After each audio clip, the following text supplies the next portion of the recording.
And we're here. How's it going, everybody? Thank you so much for hanging out with me. You know what? Let's have. No, what am I doing? I already don't know what I'm doing. It's one of those things. How's. Oh, hey, look. If I had my mic, you could hear me a little better, right? Oh my gosh. We are getting. Yeah, I forgot. Let me get this big bastard out of my face. So we're gonna have some fun tonight, guys. I hope you guys are all having fun. Thank you, everybody in the comments. Doc, Old Fashioned Ways, Lock Tar Barrel Breakdown. I saw Tom Black. I saw Jeff Castle. I saw who else did I see? Myself. Yeah, and D's here. How's it going, D? All right. So what we're gonna do? I need to get the.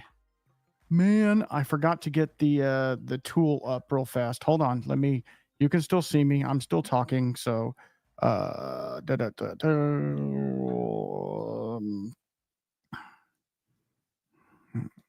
how's everybody tonight? Doing good?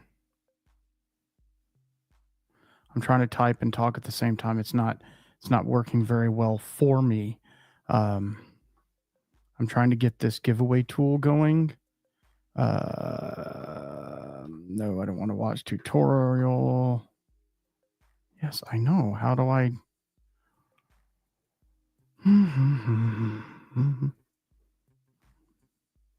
Oh, is it right here? It's right here. I knew it. I knew it.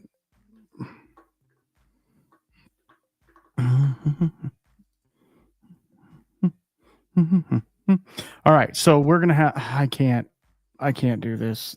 It's already frustrating me. Hold on. What's why is it doing this? Give me 5 more.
I am so sorry, guys. I am so sorry. I am an absolute idiot. So, by being an absolute idiot, that's helping you guys, all of y'all. Uh, thank you guys so much for sticking with me and hanging out. So, what we are going to do, since I had to hold you back, I was holding y'all back. Um, let's go ahead and do a giveaway. Uh, yeah, but we need to get something in the glass, don't we? So what we're going to get into the glass is a dusty bottle. I told you guys we were going to have some dusty stuff tonight. I had already opened this bottle a while back just because I was excited about it. Let me know what you think. It is an old bottle. I don't know exactly how old. I'm thinking 1980s. Okay, this is a 1980s Jim Beam rye. Yes. The price tag on it was $4.99. Yeah, that's how much the price tag was.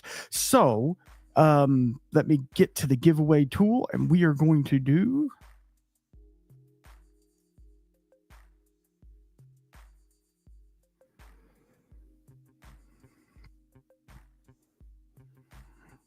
I can't type, guys.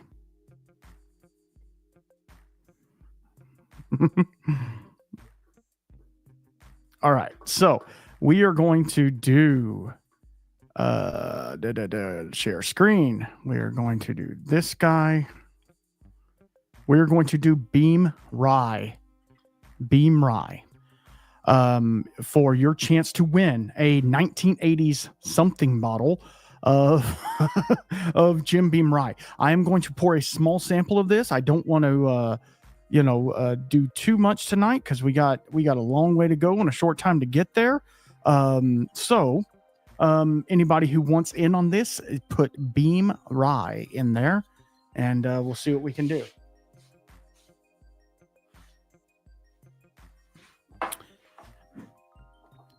And another thing that y'all need to know that I am yes, I don't know. It should be hashtag Beam Rye. I don't know why it's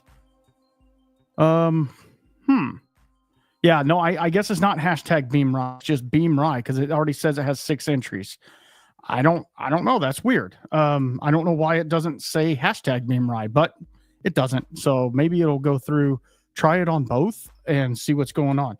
I am pouring a little bit of this in my Glen, and then I will pour the 2-ounce sample of it.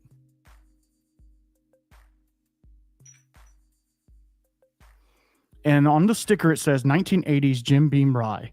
The bad thing is it's only 40% alcohol, so take that for what it is. So I'm slowly pouring it in there so we don't make a mess. I'm not trying to make messes today. All right.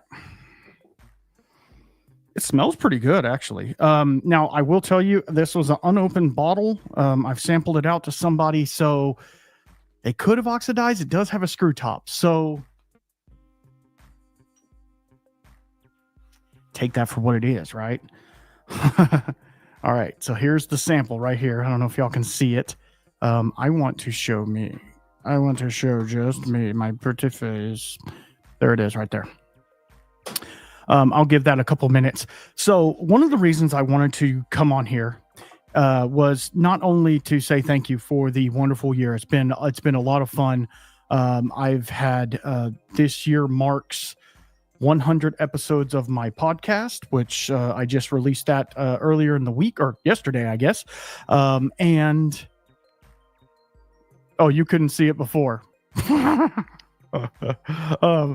Sorry. 100 episodes in my podcast and 500 followers on YouTube and Instagram. So it's like it's a pretty it's a pretty good good thing that I'm trying to get going everywhere. I am streaming this on Instagram as well. The only issue is I can't see the dang comments. I don't have 2 screens. So, I don't know how to do this. Yeah, because I can't even find where I'm. Maybe if I do this. No. I'm sorry. This is absolutely insane. But those of you on Instagram, thank you so much for hanging out. Yeah. How's it going, guys? How's it going? Okay, so I'm going to have a little sip of this. One of the other things I wanted to let you know, we are doing bottle giveaway tonight. Yeah, we are going to do, and it's going to be what we call a tiered bottle giveaway. It's going to start with a smaller bottle, like a more well-known bottle, right? And then it's going to get more and more allocated the more money we get, right?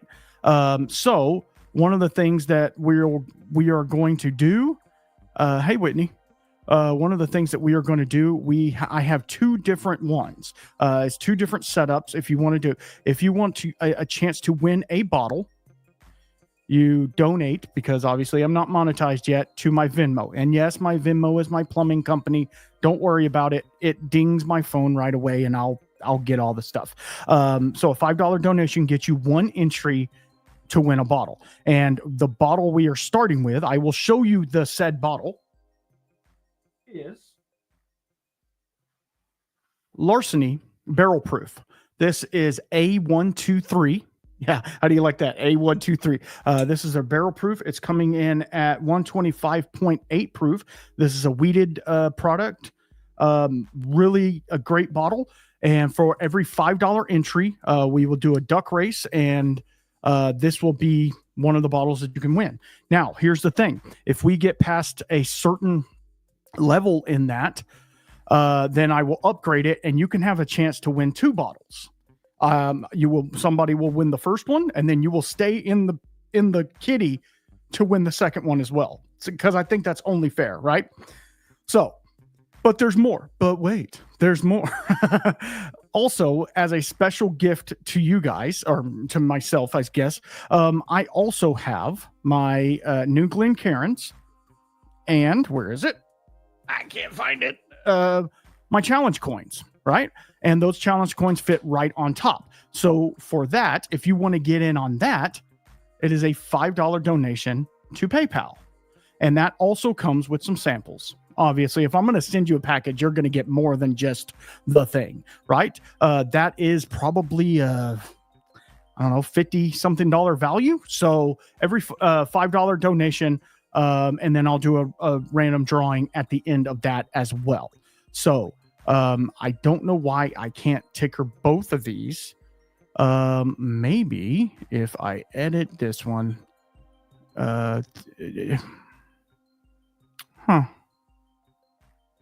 that's weird. That is weird.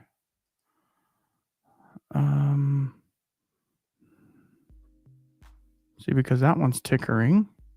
Maybe if I just do this, and then I can do that. There we go. However you guys want to do it.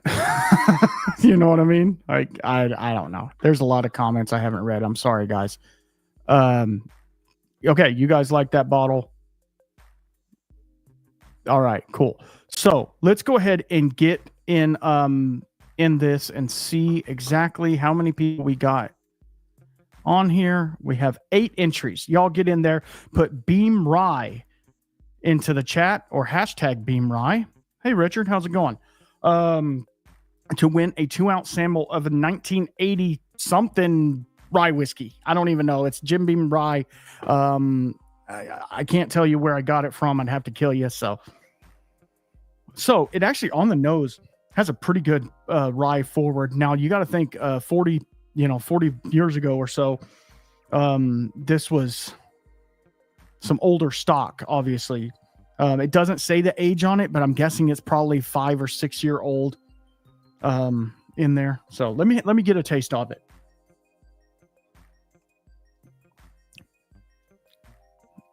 I mean, it's pretty good, really, for what it is. Obviously, it's at 40%, so it's really low proof, really, just one of those basic, but I thought the nostalgia of it was really cool. And we're going to get into something later that is going to knock your socks off. I promise it will. Yes, D. Yes, you can. You can find me under Fredericksburg Plumbing on there, and it'll ding me every time somebody pays, or you can do PayPal. And if you want, on either one of those, if you say, hey, I want the bottle, or hey, I want other stuff, just let me know and I can switch it back and forth. Some people don't have PayPal. Some people don't have. All right. We got 2 entries already. So that's awesome. I appreciate it. Thank y'all very much. Okay. Where are we at? Okay. Michael, how's it going, brother? All right. So let's go ahead and run this. If everybody's in on Beam Rye, I'm going to run it in just a second because we got to get this show started because we got a lot to talk about. So, all right. Awesome. We're doing good. We're getting some entries in. And I promise I'm not trying to scam you or anything. And then what I will do, the winner, whoever wins at the end or whenever, I will put my email address up there. You shoot me an email with your address and I will send that out to you as soon as I can. I don't know, with the holiday coming real soon, I don't know how soon it'll go out. I'm hoping hopefully tomorrow, but maybe it might actually be Tuesday or even Thursday, depending upon shipping. You know how that stuff goes. All right, so I'm going to give it 5 more seconds on this Beam Rye 1980s Jim Beam product. I have never seen it before. I know Jim Beam makes rye, obviously, but I haven't seen this particular bottling. So yeah. All right, let's run it. I need my pen.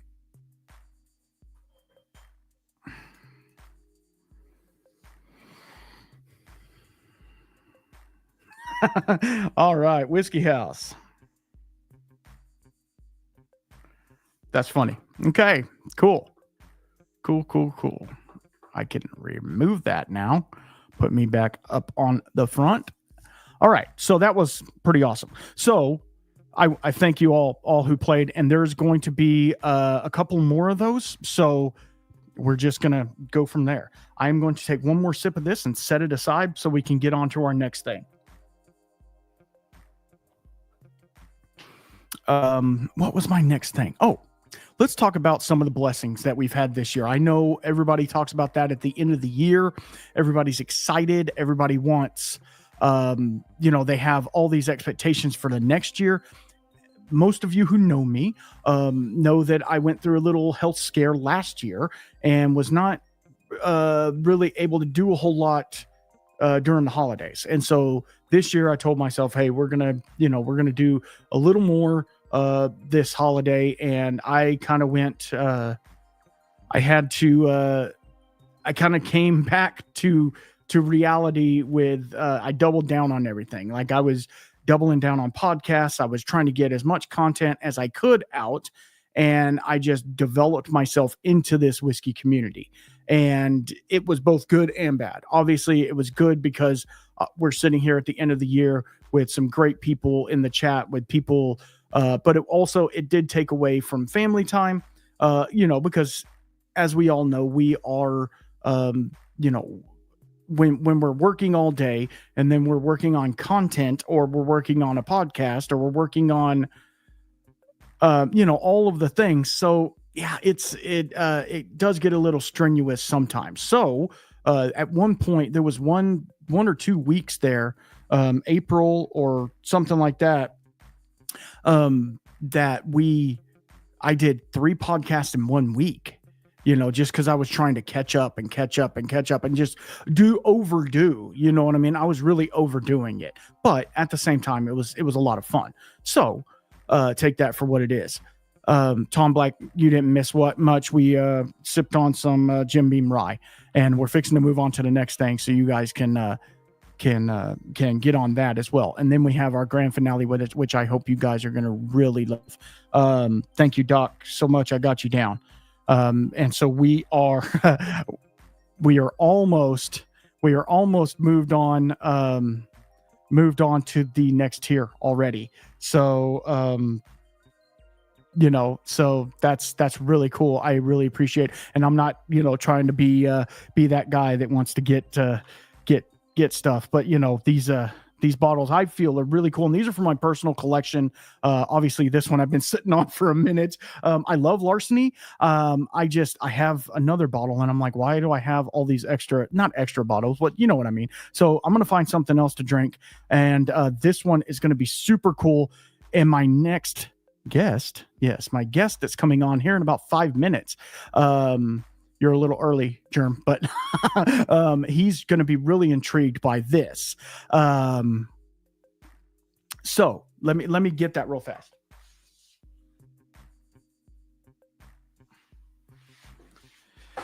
All right. So I have been wanting to open this bottle for possibly, oh, good Lord, almost a year. Tom Black, the Venmo is Fredericksburg Plumbing, or my PayPal is Whiskey Shaman. I haven't changed the Venmo because I still do use it for work. People like to Venmo me for fixing their toilet or whatever. So either one of those, Fredericksburg Plumbing on Venmo or Whiskey Shaman on PayPal. And if you want the chance to win a bottle or if you want the prize package, just let me know which one of those you want. All right, so this is a very special bottle that I believe I'm not 100% sure about this, but I believe I'm the only person in the United States to have this bottle. I actually have 3 separate ones, obviously, and this is ETOH, Rhizocheiros. Now, what this is, and I meant to have this logged up and ready to go, but of course I don't because I, came in here hot.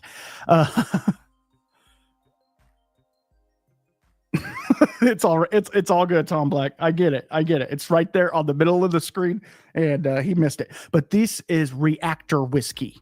Yes, I did a podcast with Tobias over at ETOH, and they're out of Denmark, right? So I had to get this shipped from Denmark, and they are not legally allowed to ship to the United States. They could ship all over the other parts of the world, but to the United States, they could not. So I'm going to pour some of this in the glass. I'm going to and look at the cork. How cool is that? It's like orange. And then I'll tell you a little bit about this whiskey. So basically what this whiskey is, I'm going to do a very small pour because we got a long way to go still. So this is 70 milliliters. I don't know what that is. 700 liters, I guess. This is malted rye from Germany. It was finished in Danish sour cherry barrels. And then the wood type was acacia wood. And what they did is they used malic acid and 65-degree temperature as a catalyst. I can't tell you what that is. They used ultrasound, 20,000 hertz of ultrasound, and the Jensen MK1 reactor. This was aged, quote unquote, aged for 10 days. Yes, 10 days. And it is coming in at 42%. And this was a special pick for a restaurant down in Denmark. So I got a special barrel pick. Anyway, so I am going to go to the thing over here, and we're going to go back, and we're going to do...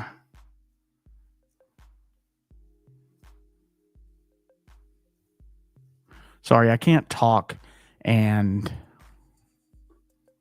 oh my gosh, is it really making me do it every time? All right, guys, let's add this to the stage. And it is ETOH to get some of the only whiskey that's out there. And it does say on the side of it, this is not whiskey, but I can guarantee you it is whiskey. It's made from rye from Germany that they ran into a reactor. So yeah, that's going to be, I'm going to get the sample so I don't mess it up. ETOH.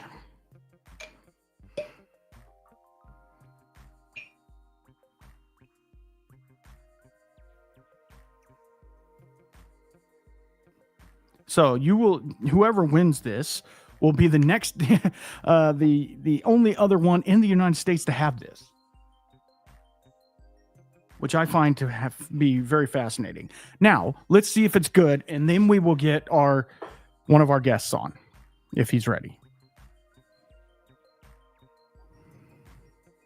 Wow, it smells really sweet on the nose. The color obviously is pretty light, but not not clear.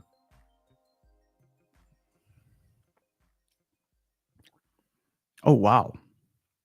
That's very interesting. It's very light and delicate. I don't know what acacia would taste like or looks like or anything like that. But wow. Germ, are you here? I am. All right. Glad to hear you, brother. Glad to hear you. So we are running this little thing for the Rye-So Cheerius. So that's from ETOH, the reactor whiskey. So I'm really excited to get into this. I've been waiting patiently to break this open, and it's so far it's doing pretty good on the nose for sure. So yeah, that's an interesting concept. I'm not sold on the rapid aging or the gimmicks and tricks on making whiskey taste older than, what it actually is. But obviously, right. I haven't tried that version or that attempt at it. So I'm curious to hear what you got to say about it. Yeah. I'm trying to come up with words because it's very sour. In the fact that it was finished in a sour barrel, a sour cherry beer barrel or something like that. So like it does have a sour note to it, but it's not pulling it away. And the whiskey that's there is really nice. It's very rye, but it's also very sweet and very coating on the tongue, which is it's a really strange feeling. Actually, it's kind of, this is one of those ones you got to sit with for a while, not be in front of a camera talking to people, and we just gotta.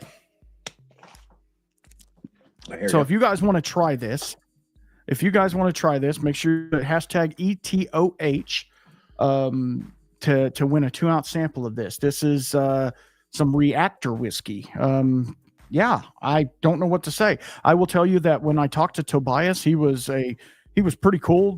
Just the way that he did everything and how he was going about it. So yeah, to me it was really cool. And the fact that he's in Denmark doing different things, different country. Of course, I'm going to nerd out about that because that's just, what I do. That was a good podcast. I remember listening to that one. That was pretty fun. Interesting tidbit. That one was actually. Go ahead. Your orange cork.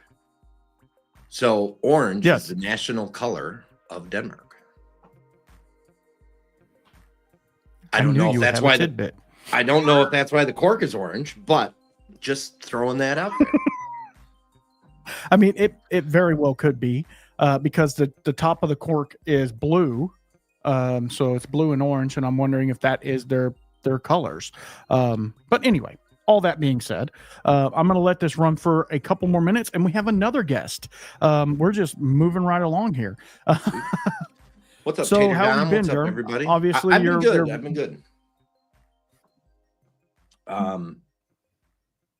Yeah. Holidays treated you right? Yeah, holidays were good. Get to spend time with the fam, drink a little bit, have fun. Kick back and relax. I took the day. I had to go back to work. Normally would have had to go back to work on Thursday, but I took that day off and just kind of hung out. Sweet. That's awesome. I'm glad to hear that. I don't like it when Christmas falls right in the middle of the week. Because usually by that time of the year, I've used up all my vacation and I have none left to take, a decent vacation time. So we get kind of stranded at going back to work, but it is what it is. Speaking of giveaways, you just won one. I did. Cool. Cool. Yeah, no, that's cool. I don't have a whole lot of Cedar Ridge, so I'm excited to to get into it because, the little bit that I have tried, they're quintessential, and some of the samples that I've been given and stuff, I've loved everything that has came across my desk. So it's been really interesting. Yeah, they do great stuff. You're getting and that one that you won, that is a Wisconsin Hy-Vee only store selection. Okay. So it was only available at the Wisconsin Hy-Vee stores, and it's quintessential, finished in 3 different types of brandy: apple, pear, and peach brandy, I believe, is the third one. Wow. Okay. So yeah, that's it's awesome. fun, man. That's awesome. It's a fun whiskey. Okay, we're going to give this one a couple more minutes for you to win a 2-ounce sample of Reactor whiskey. You're never going to get this again. I promise you. I'm the only one that's dumb enough to give you Reactor whiskey. It won't kill you because I already tried my little sample and I haven't fallen over yet. So it is actually whiskey. They just do strange heat and different types of wood, and I saw that one had a little bit of malic acid in it, which, as long as it's not too much malic acid, then that could get a little weird. But Bourbon Hall, how's it going? Yeah, thank y'all all for being here. Okay, so I'm gonna give it a couple more seconds on this hashtag ETOH, and then we will do that giveaway, and we'll bring in our other guest. And then we'll move on. What are we moving on to? See, I'm trying to do this kind of fast because, for one, I don't want to be here all night. I got other things to do. And for two, I know you guys got other things to do. So, it's one of those things. But I can also talk all night. So that's, that's kind of how it goes. Right. And those of you who are new in the chat, if you want to win, we have just surpassed the larceny barrel. If you guys want to win that plus another barrel that we are moving into round 2. Let me see. I'm trying to check the fundage, you know what I mean, to make sure we can move on up. Moving on up. Let me see. To the east side. Yeah. So I tried to hook up my Bluetooth to the computer. It would not work. Okay. It would not work. So I don't understand why, but it wouldn't. So it didn't want you to do whatever you wanted to do. Yeah, I could hear it through my headphones, through my mixer, but I couldn't hear it. I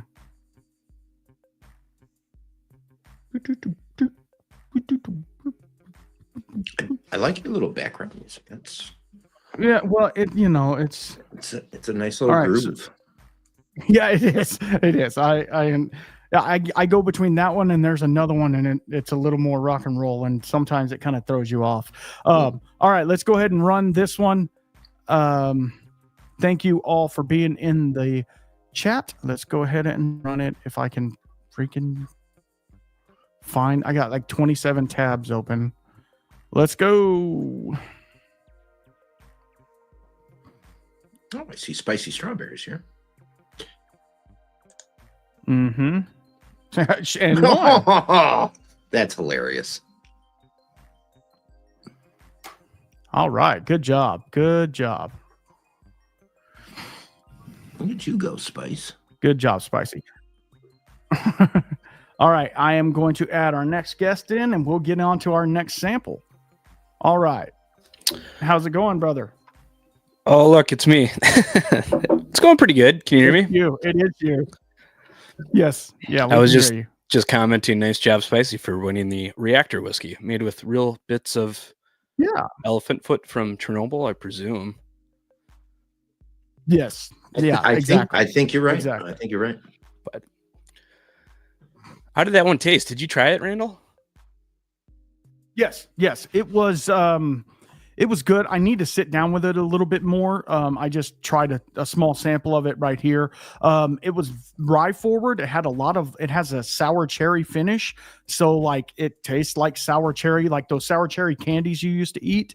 And then it was finished in acacia wood, which I don't know what that's supposed to taste like, but it was really smooth, but it had like a sour note to it. So I'm excited to get into it a little bit more.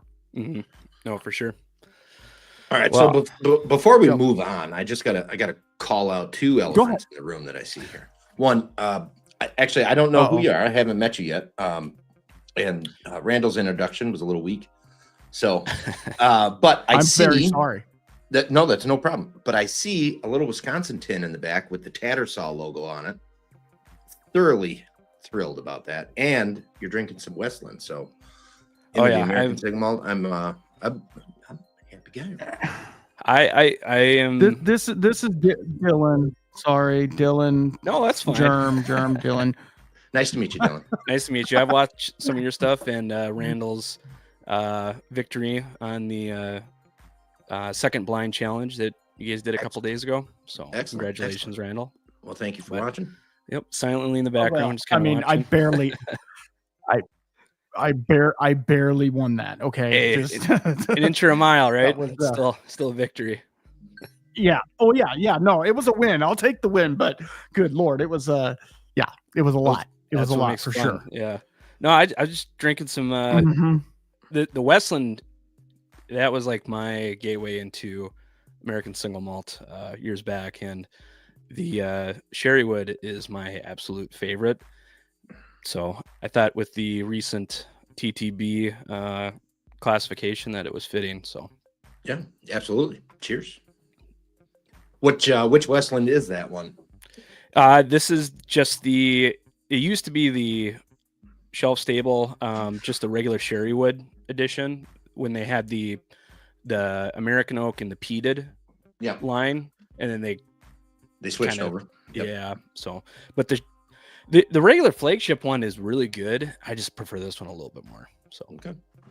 But and then as far as the Tattersall, I am kind of I'm basically in Minneapolis, but Tattersall had that the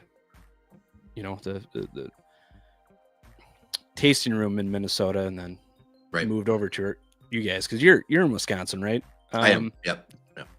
Cool. Yeah, they make some good stuff. I love Tattersall. I think they do a fantastic job. Their single malts are, for lack of a better term, interesting, but not bad interesting. You know, like somebody will say, "Oh, that's interesting," and they'll mean it negatively, and it's not. It's just it's very different. But for sure, but fun. And their bourbon and rye are absolutely their rye are really good. I don't know. We went and did a tour about 6 months back, and they had I'm trying to look at it if it's around, but they had a rum that I picked up that I forget what they finished in it, but that was really good, and it was like $35. All right, it was spot on. I don't know if you guys drink rum, but I do. It's my kind of side hustle. By the way, I'm trying really hard. I'm not trying to steal anything, but my brother is in Barbados for his honeymoon right now, and he's just texting me because they just visited the Foursquare distillery, which was like 15 minutes away from the hotel they're staying at. And he's like, "Hey, do you want what's this?" And he's texting me. I'm like, "Oh, I can't get that. Like, you gotta hook me up." So he's gonna hook me up with some, probably UK and other stuff, but in America we don't get. But it should be kind of cool. Right. Cool. Some cool Barbados rum right from the source. Yeah. Yep. Yeah. Mm-hmm. That's awesome. Okay, so we are going. I want to talk about something real fast. Hold on. Yeah. It's your show. You talk, brother. I know, but this is the part of the show that has to pay the bills. So today I want to talk about our sponsor. Other than the loyal patrons and all of those, and I want to talk about HinterhofDistilling.com. Well, not .com, but Hinterhoff Distilling. This is Calaveras cask, the cask strength single barrel. This is an amazing whiskey. It's a bourbon whiskey that they finish in wine cask, and depending upon the batch you get is different wine barrels. That's why he calls it Calaveras, because it's like a mixture of different wine barrels. It is so good. It is a great pour to have on the rocks because it's a little hot for me, for my personal palate. I put it on a big rock and it really sings because it waters it down just a little bit. It's only 119 proof, but yet it's still it packs a punch for sure. But if you go to hinterhofsdistilling.com, you can pick you up a bottle of this. They have pretty good shipping, and they're doing something for the holidays called the Warming Hut. And it's a holiday spirit that you can get. It's like a cocktail in a glass. It's really nice. It has some dark chocolate notes and stuff like that in it. You pour it over an ice ball. You can withstand your family a little bit longer with it. So head over to hinterhofsdistilling.com. And I thank Hinterhof for sponsoring us. Okay, we're done with that. Sorry. No, that's fine. No, that's excellent, man. That's excellent. Yeah. I have yet to try Hinterhof yet. I've been it's coming. It's coming your way here in a minute. I was just looking at that. I think I got a sample from you. So right now, I am going to open Balcones Texas Blue Corn Bourbon, 63.5%. You want to talk about hot? And this was bottled 6/10/2021. So I have been sitting on this bottle for a long time, and I don't know why I don't freaking open it. And so what did I do? I freaking open it. So I'm going to give some of it away too, because why not? That's what we do on this show. Creating your own Dusties, I see. Yeah. I'm seeing Tom Black 06, or my computer monitor is really far away, but he had a question on the Westland single malt. He's saying he's having a hard time finding something that hits him just right. But I mean, what do you guys think? Like, depends on what you're getting, but what other single malts have you had from America? That might be something to ask. Yeah, I mean, single malt in itself, you have to kind of play with it and find your profile, I think, personally. I mean, I am a single malt head, and I know Jerem is too. So it's kind of easy for us. But getting people into single malt, obviously, if you don't like the malt taste, the taste of the actual grain, you're going to need something that's very finished, I would think. And this is just me talking on my ass, but I would think you would need something very finished or bourbon influenced.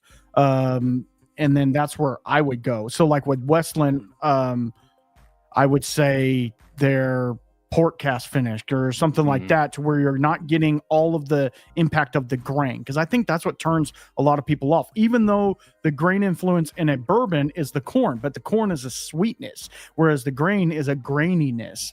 And some people are kind of turned off by that. They say it can be grassy, or it can be too malty or whatever. So that's just personally what I would say. Yeah, Tom, which ones from Westland have you had? And hey, Donald, thanks for joining, buddy. Because I would agree with what you just said, Randall. I think the Sherrywood, speaking as just far as like Westland or even just American single malt, like that is a very, it's super sherry forward. Like that is almost more than the Glendronach, and as far as just the sherry profile. But wow, okay, at least to me. But that's partly why I love it. Right. Well, and then Locktar comes on and said, let's get an education. What does single malt mean? Okay. So Locktar, you're about to get fully educated. Somebody want to take that away? And also while you're doing that, I am going to add to the stage hashtag blue corn to win a 2-ounce sample of the Balcones Blue Corn Bourbon. You don't see these, guys. These are not on the shelves. This was a distillery only, aged 38 months. Really great stuff. So somebody take it away. So Locktar, yeah, single malt, whether you're talking about American or Scottish or Irish or whatever country you want to talk about, single malt actually just means one distillery. Malt, the word malt, generally is just conceived as 100% malted barley. In America, we have malt whiskey, which is 51% malt, and then whatever you want. But worldly, it is pretty much assumed that when you say single malt, you're meaning 100% malted barley that was distilled at one single distillery. So that's the easiest explanation of what is single malt or what it means. Obviously, with the new ratification for American single malt, the single malt still means the same thing: 100% malted barley, one single distillery.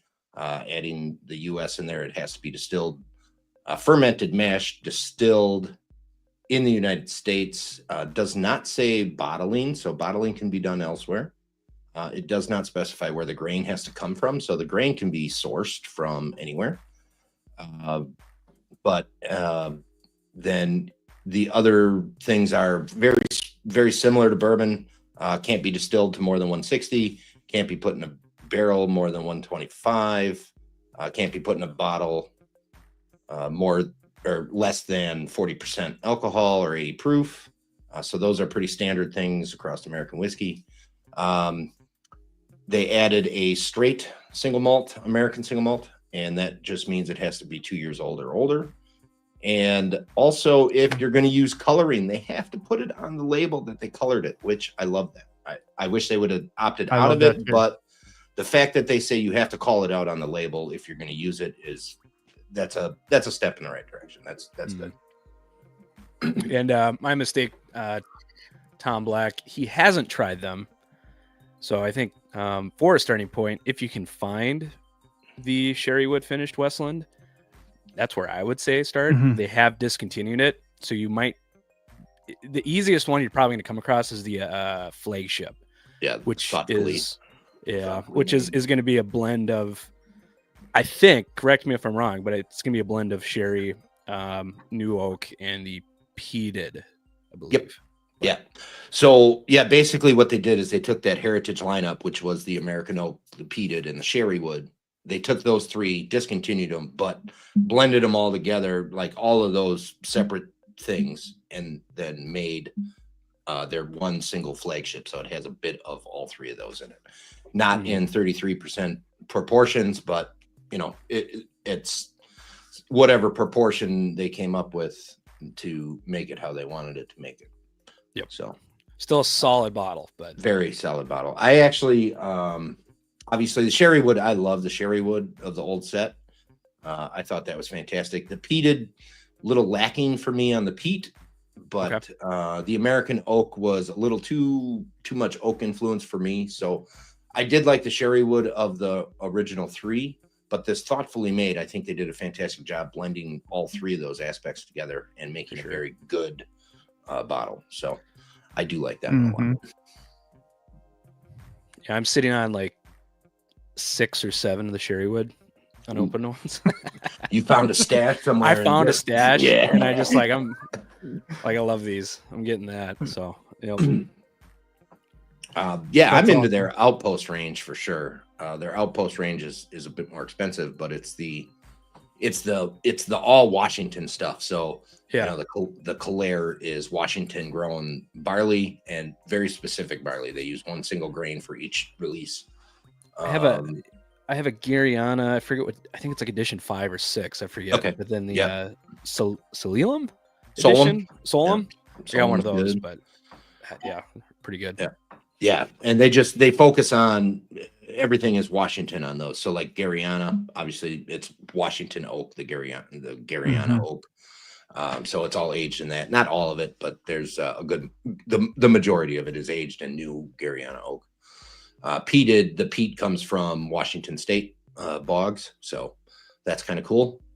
And and then obviously the barley in the Calais is the thing there. All right, I just wanted to give an update, guys. We have had enough entries into the bottle win that we are up in the ante. You are going to be able to win not only one, the Larceny Barrel Proof A123, but I'm kicking another one in there. And if you guys haven't tried from this distillery, you need to right now, and this could be your chance. It's the Ben Holiday Missouri Straight Bourbon Whiskey, bottled in bond. This one is October 2022.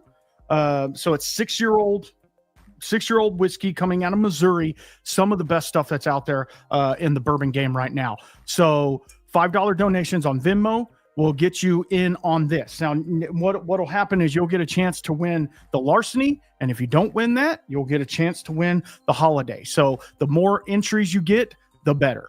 So make sure you do that, because we have one more round. If we get to it, you could get the trifecta and get all 3 bottles, and I'll be out a lot of shipping money. So,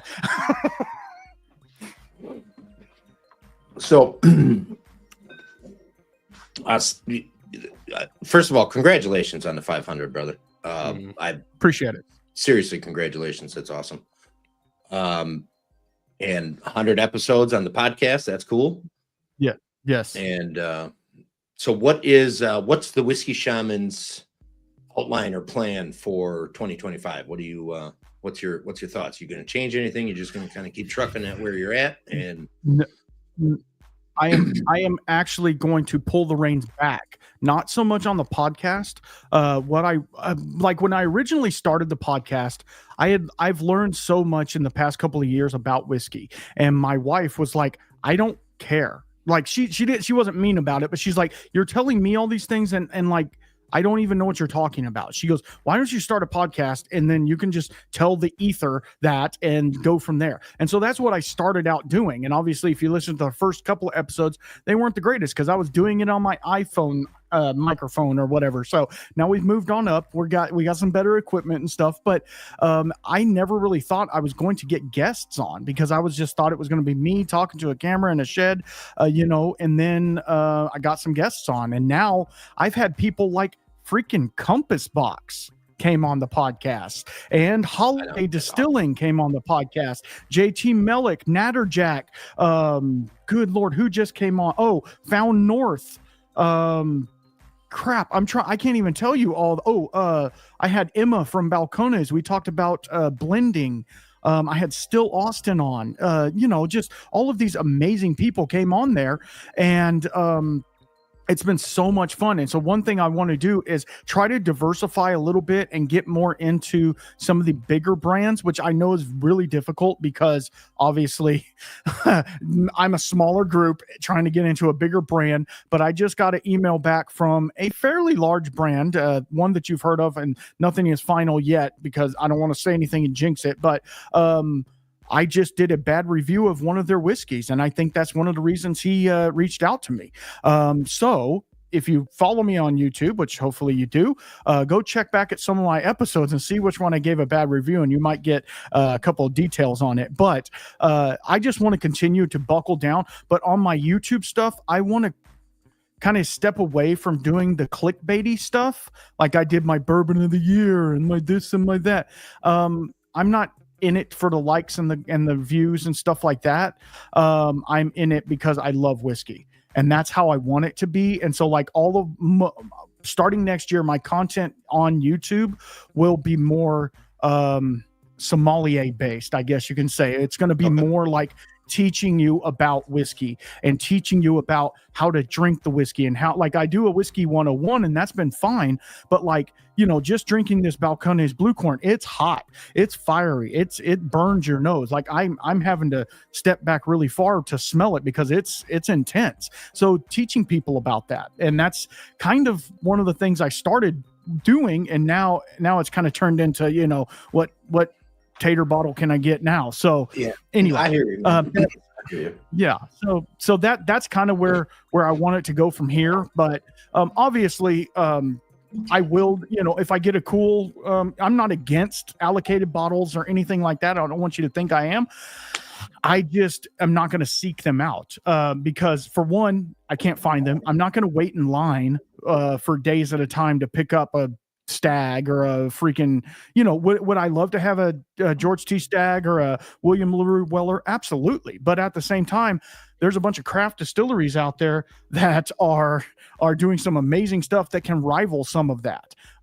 They might not have the heritage brand, but they got some really cool backstory and stuff like that. And that's one of the things that I really want to showcase to everybody. So long story short, I'm going to keep doing what I'm doing. Perfect. No, that's good. That's good. Yeah, the podcast that you've been doing, the podcast you've been doing has been it's been phenomenal. I think you're interviewing the people that a lot of the whiskey community really cares about, like the Andalusia, Ben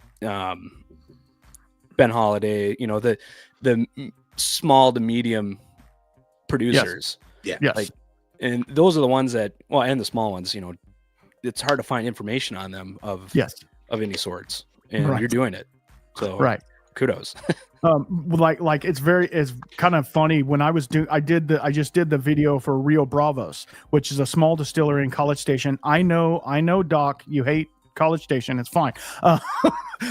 But I looked on their website because I was trying to pull information on it. There was literally one page. That's it. And so it took me talking to him to even get enough to make some sort of description to put it down below the podcast. I was like, okay, there's not really a whole lot there. So it's really cool to talk to these I want to say up and coming distilleries, and hopefully, they remember me when they get big. And we can talk later on, but I'm excited to talk to whoever. You don't even have to be a distillery. You can be I talk to a lot of NDPs and stuff like that, but even if you're somebody cool in the whiskey industry, I've been trying to get Nancy Fraley on forever. And she was on, a stream I was listening to last night, I think, and I was trying to schmooze her up a little bit. It didn't work. So, all right, let's do this. Giveaway real fast. This is for the Balcones Blue Corn Bourbon. We have 17 entries. I'm going to give it a couple more seconds. That way, if anybody wants to get in there, it's a 2-ounce sample of Balcones Blue Corn Bourbon, 63.5% ABV, 38 months old.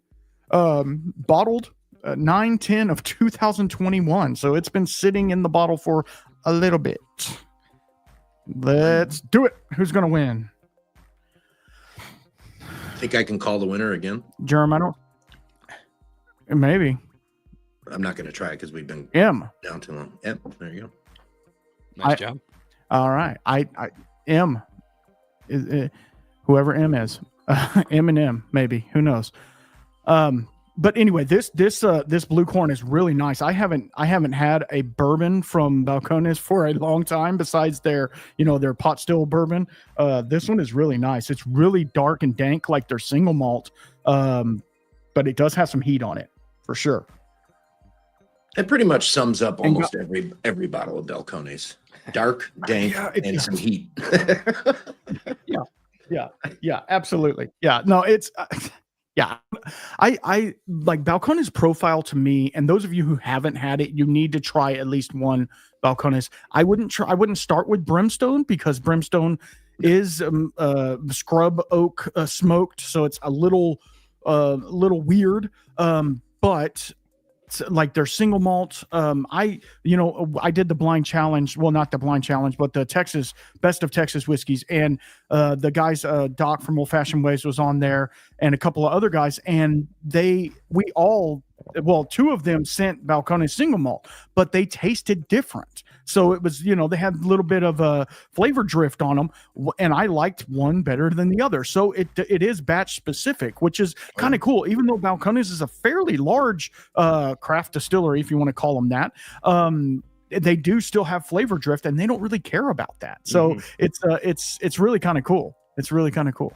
Does anyone know how widely or how frequently they're using their bigger barrels that they're using, like the like above the 53 gallon? I know they are for Lineage. Is it just okay? And I think they did for Mirador as well. I don't know though. Don't quote me on that. They don't have they have quite a few of them, but they keep that whiskey in there for years and years. Right. They have one project that's been going on for like 6 years, and the whiskey's still in there. So they're just kind of let me get this stupid thing off the thing so we can actually see each other. They've been maturating that one for a long time. So mostly it's 53, but the funny thing is they use a lot of new oak on their single malts as well. So that's but then they obviously reuse it till it falls apart, which is good. But yeah, so that's why their single malts it's very oaky profile because it's mainly in New Oak, which is right. Strange. Norman. Spicy. Yeah, you're 100% right. Lineage is a really good one to start with. You get just a touch of that Balcones profile in it, and it's a fantastic whiskey. And I say it all the time. It's the best product they put out on a regular basis, for sure. Right. I will tell you that the Mirador Eclipse, the one they had for the Eclipse when it was going, that one. It has some funk on it because of the yeast that they use. They use 2 or 3 different types of yeast. It has some funk on it, and it is so good. And my bottle's about a little under halfway done, and it's really opening up nice. I don't dip into it that much because I'm like, man, I'll probably never get another bottle of it because I've never seen one. But yeah, it's really opening up really nicely, and it's getting some like minerality and all kinds of weird. It's almost like it could be, Talisker or something like that, where it's getting some of that minerality sea spray stuff in it. I don't know. It's really coming together, guys. Those of you who have won already, Dylan, I know your address already, but Spicy and whoever M is, if you want to email me at whiskeyshamanpodcast@gmail.com. That's a really hard email. It's just my name plus podcast@gmail. If you want to do that so I can get your address to send your sample. And if you won one sample, I'm probably going to give you another sample. So in the email, if it's anything we drank tonight and you want another sample, just let me know, because the shipping's not that much more. I'm just not going to pour it right now because I'm running low on sample bottles. I don't know what the deal is. I think I need to drink more sample bottles so that I can have some more of those. I'm in that same exact situation. I'm running low on my 2-ounce sample bottles, and I got too many. I got to start drinking them. Yeah, absolutely. I think that's another thing I want to start this next year. And I did that with a couple of reviews I did for this week, because we're at this weird part between the holiday where we're like, am I going to work? Am I not going to work? What are we doing? How am I doing this? And so I was like, man, I'll just do these 2 samples. And one was Nashville Barrel Company. It was a single barrel pick, and it was actually pretty good. And the other one was Little Book The Infinite. And I was really excited about Little Book because I was like, man, I've heard really good things about it. It was supposed to have a lot of malt whiskey in it and blah, blah. And it kind of underwhelmed me. And I was just kind of like, man, I mean, it was good. Don't get me wrong. It was good, but it wasn't like, it didn't knock my socks off like I wanted it to. Sure. So I don't know. Have y'all tried either one of those? I have. I think Connor, who's also sometimes on here with me, he picked one up, the Infinite, and I thought it was good, but it wasn't like head and shoulders above the regular kind of quality of the normal Booker's line. Okay. Booker's for me is, it either hits or it doesn't. Yeah. I don't know. I'm just getting hard pressed to get more of those bottles when I already have a few. Yeah. Mm-hmm. But what's up, Marshall? Okay, guys. I just wanted to let you know your $5 donation to win a bottle has just jumped up to 2 bottles. So we have Larceny Barrel Proof A123 and Ben Holiday. This is their rye mash bill. Their bottled and bond Missouri Straight Bourbon Whiskey. Both excellent bottles. $5 Venmo gets you 1 ticket, so you can buy as many tickets as you want. And then if we get a little bit more, we will open number 3. So then you have a chance to win 3 separate bottles from one donation. So think about that. That'll be fun to win 3 bottles. Send that money. Yeah. He needs to open up some space in his cabinet, so he's trying to get rid of bottles. So help him out. Well, that is part of it. Help everybody out. You help yourself and you help Randall. So absolutely. I'm still working on my shelves because you run out of money. It's Christmas, the kids want Legos, you can't build shelves. And then I've been busy and I'm hand building the shells, cutting and threading the pipe myself. So I just don't have the time, and it's been kind of rainy, nasty around here. So I'm like, well, I don't want to go outside. So I've got one shelf. I've got the Texas shelf done. I just don't have the single malt shelf or the bourbon wall. So we got a ways to go on it, but we'll get there. And luckily my daughter doesn't mind me having 700 boxes of whiskey in her room. So I wouldn't mind if you had 700 boxes of whiskey in my room. Well, I mean, because insider baseball, but she's like, hey, I'd like to try that. So I gave her a sip of something I was, sipping on. She's 17. So arm's length, it was fine. We're in Texas. And she tried it and she was like, whoa. She was like almost puking. She's like, I can't drink that. I was like, and I told you, so stay away from it. That's right. Don't get into what we're getting into, man, please. The funny thing about alcohol for your kids is, for some reason, it just doesn't at all taste good until they're 21. Right. I don't know what it is. It's weird. Hey, Stacy. Did you guys see? I don't know if you guys watch him or not, but Fred Minnick did his top 100. And the only reason I bring it up is for the Nashville Barrel Company. Okay. I maybe you guys said no. I don't know. I'm not sure. No. I seem to have missed that one. I don't know how I missed that one. But so I think there's an ongoing joke with most of us, other than Fred Minnick, I guess, that he is an arrogant prick. I can see that. And he wears the ascot, and we're just like, bro, like, I'm not saying your tasting notes aren't good, and maybe you do pick good whiskey. I'm not saying that. Didn't he pick Evernorth as one of his bottles? Which that's great. I love some of their stuff, but like, come on, like, he's always gonna pick the Weller line and the the Peppies and stuff like that. So yeah, it's pretty funny. Yep. But the Nashville one was actually surprising to me. I hadn't heard a whole lot about it. A couple of people had said something. Now, this was a single barrel, obviously, but it was really interesting. I gave it pretty high marks, but again, yeah, it was to me, and this might get me banned, but that's fine. To me, and I've already said this before, bourbon has such a small wheelhouse that it plays in. And until you start finishing it or doing like weird things to it, it stays within that vanilla, cherry, oak, blah, blah, blah nutshell. Whereas single malts and other things like that, they're very much broader. Even rye whiskey can get a lot broader than that.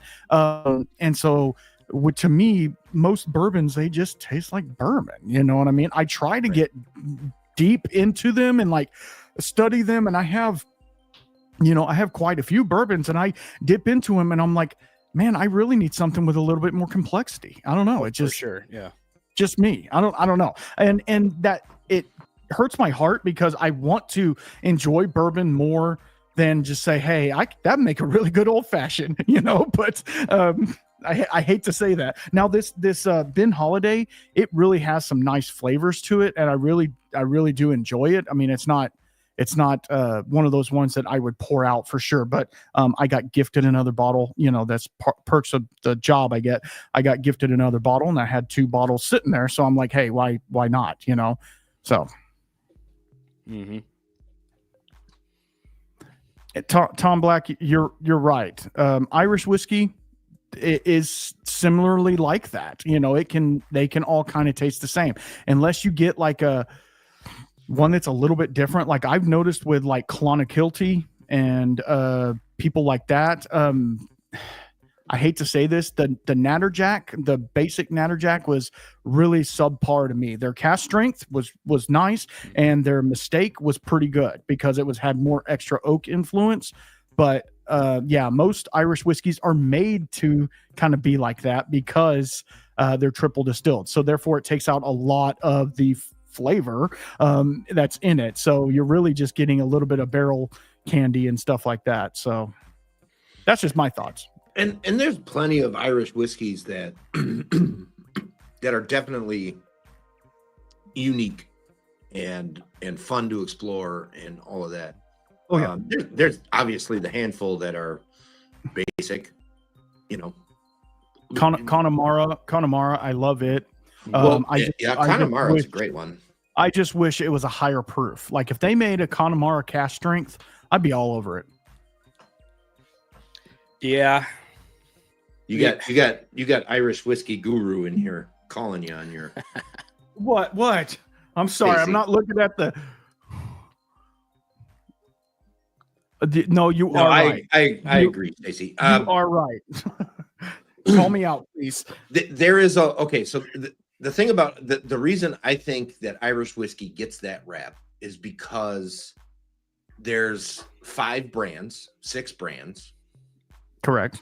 six labels that are plastered all over everybody's stuff. And that's all they know of Irish whiskey. And those are the 5-6 brands that are very, very similar to each other. Right. You get outside of Middleton, and I love stuff from Middleton. I really do. You get outside of the Great Northern Sourcing and stuff like that. You can really find some fantastic Irish whiskeys out there, especially in the single malt game.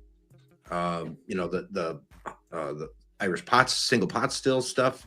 Some of that can be really fun, and other places play with what they put in there. And I didn't know this. I thought it was single pot still was malted and unmalted barley only, but apparently there's other grains that can play along in there. Yes, up to a certain percentage. I didn't know that.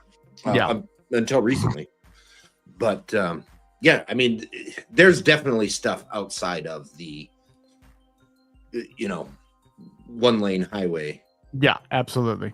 And bourbon has that as well, but it is far less in bourbon than it is in other types of whiskeys. So, for me, bourbons that play outside the lines are the ones that I'm going to gravitate towards. 5% of the grain. Okay. I didn't know what the exact number was. Thank you, Stacey. So Dylan, I see some Waterford. R.I.P. Rest in peace.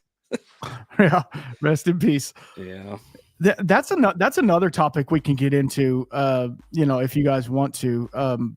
What's up with all these distilleries just filing for bankruptcy and closing their doors? Like, to me, now filing for bankruptcy and closing doors is two different things. Obviously, with the whole Kentucky Owl thing, they're just kind of doing a rebranding or bankruptcy doesn't mean you close the doors, but Kentucky Owl has been slowly going downhill, for a while. And it's just subpar product that's way too expensive. So do you think that Stoli will come back in and rebuild the brand, or do you think it's just dead? And the same with Waterford. They're selling off all their stock and they're done. So how does that affect the other distilleries? I'm not up on my bourbon trivia. Kentucky Owl, is that the one where husband and wife owned it? They're getting divorced. That was Old Carter. Old Carter. Okay, so I'm I was off on that. So, but that was connected. Kentucky Owl was the one that had Dixon Dedman working for them for a while, and now he's out doing his own thing. Correct. Okay, yeah. And that may be a part of the reason, because Dixon Dedman does some good stuff.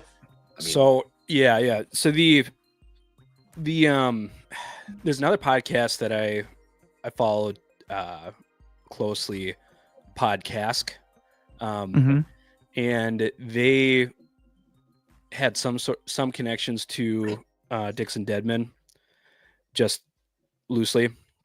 And so when he left Stoli and Kentucky Owl, they had a little bit more raps on it, it sounded like. So he was on a non-compete for a couple years after he left Stoli due to a lack of basically agreeing on where they want to see the company go to. And so he was on a non-compete for a while, and he was responsible for the bourbon batches up to 10, I believe, and then 11 was not his own and going forward. And then the Rise editions of the Kentucky Owls, he did batch 4 and then after that, like the St. Patrick's edition and all that stuff was Stoley's control.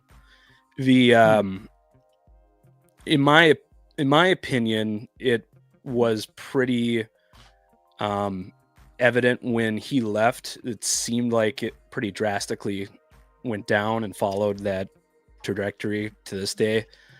I'm kind of a Dixon Devon fan a little bit. I like what he does with the 2XO. I by no means think the 2XO is the hottest thing or worth the price tag on all of them. But yeah, I think he was just a good blender in my opinion. So he is a good blender. I agree. Absolutely. And I typically do not like double oak stuff, and I haven't found a 2XO that I didn't like.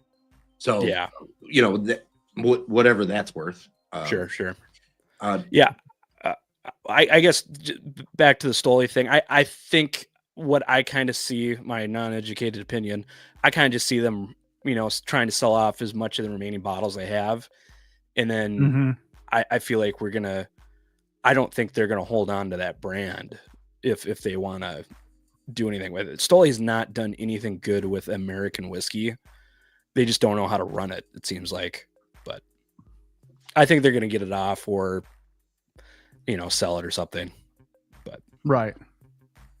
Donald. Yeah. I mean, those tasting notes, first of all, I can smell that exact scent, 70s Mercedes plastic and diesel smoke.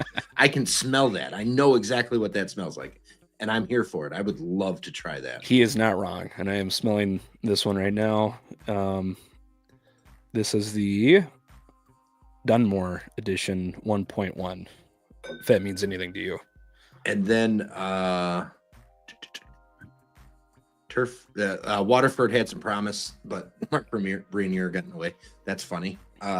My problem with Waterford was always their whole concept was, I want to grow this barley at this one particular farm and taste the differences through terroir and all that shit, right? Mm-hmm.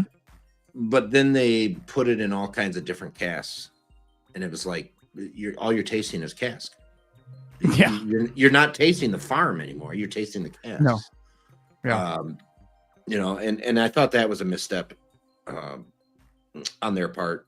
Stacy made a valid point. They put out 4-year-old Irish whiskey at $100, and it tasted 4 years old. Yep, that's 100% correct. Mm-hmm. They did have some serious promise. Their plan was solid. They just executed poorly. Right. Yeah. All right, guys, we got a couple more minutes on both of these donations. We have the bottle giveaway, which is the Larceny Barrel Proof A123, and the Ben Holiday Bottled and Bond. We are still taking donations for that. If we want to get into tier 3, we can. It's all up to you guys. So however you want to do it.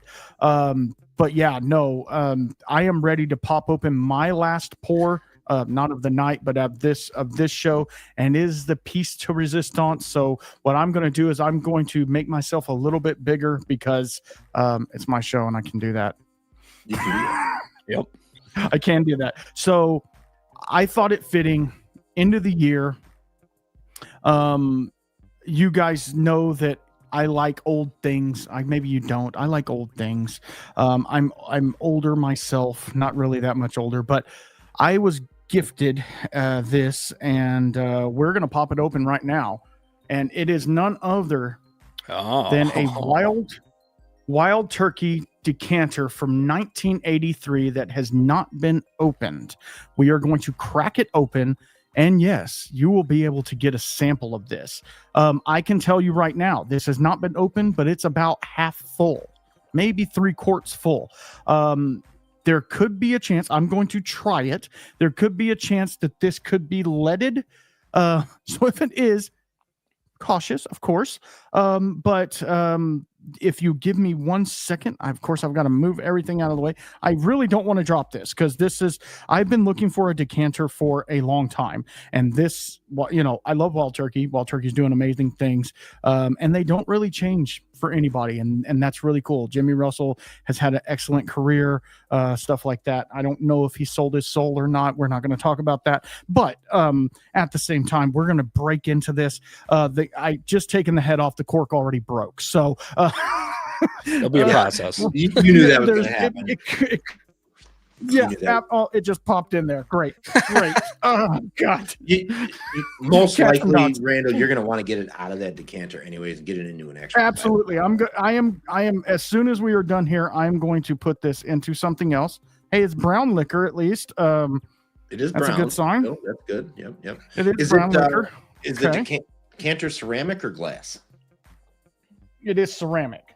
Okay, so chances are it's probably not leaded paint, and it's probably only painted on the outside. Right, correct. And it is the 101 profile, but this is from 1983. So this was before they were bought. This was when they were using non-GMO grain.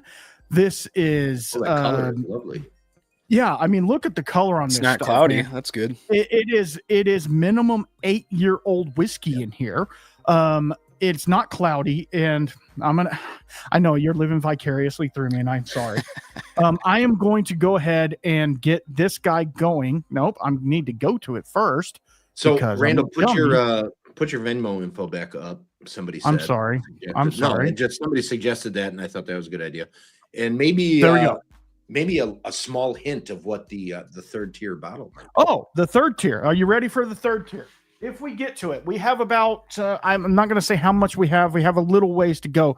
Let me do this again. I will go to just me, and it is none other than the Henry McKenna 10-year from 2011. This is a single barrel, bottled in bond. This was, one of those ones that everybody was all about, Speaking of Fred Minnick.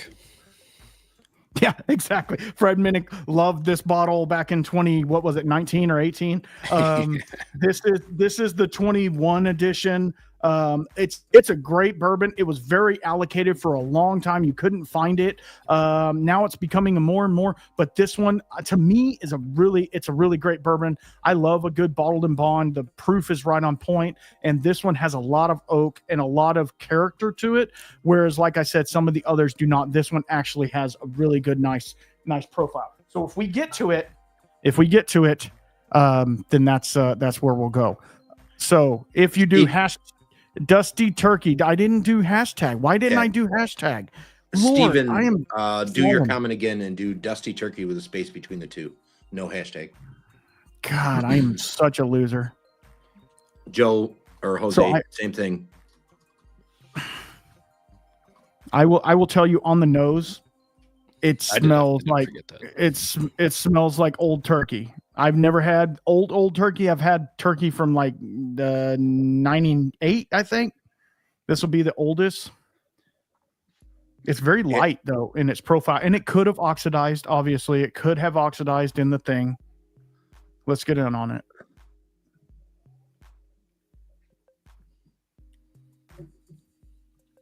Wow.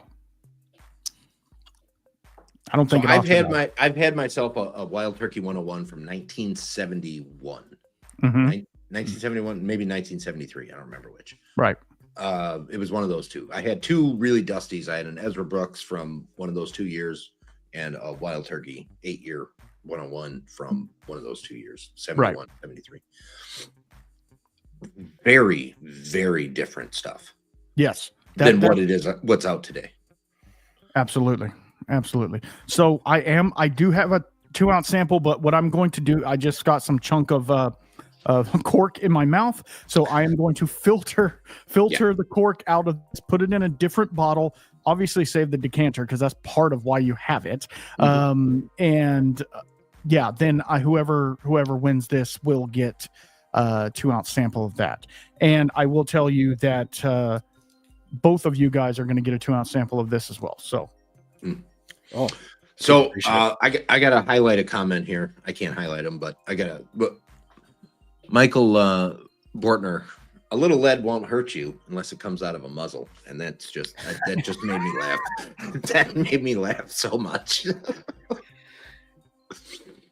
So spitting facts. So Joe, you know that the Venmo was for the bottle, not for the wild turkey. The wild turkey is just a free thing. So I appreciate you Venmoing, but that was for, and now you're in the running for the bottles. But I just wanted to let you know that. So I am pouring the Madeira finished rye that you sent me, Randall. Oh Lord, I am lovely. Super intrigued on that. I don't get. I mean, since Still Austin has like their, deal through Total, we do get like single barrels and stuff, but we don't really get anything limited. Not being at the distillery, obviously. So I have been super anxious to open this up. Yeah, that was my rye whiskey of the year.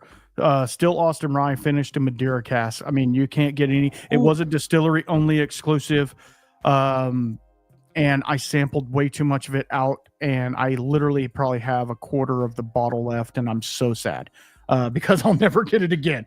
But that's the price you pay for being a good whiskey person, right? Absolutely, yeah. Oh, sorry.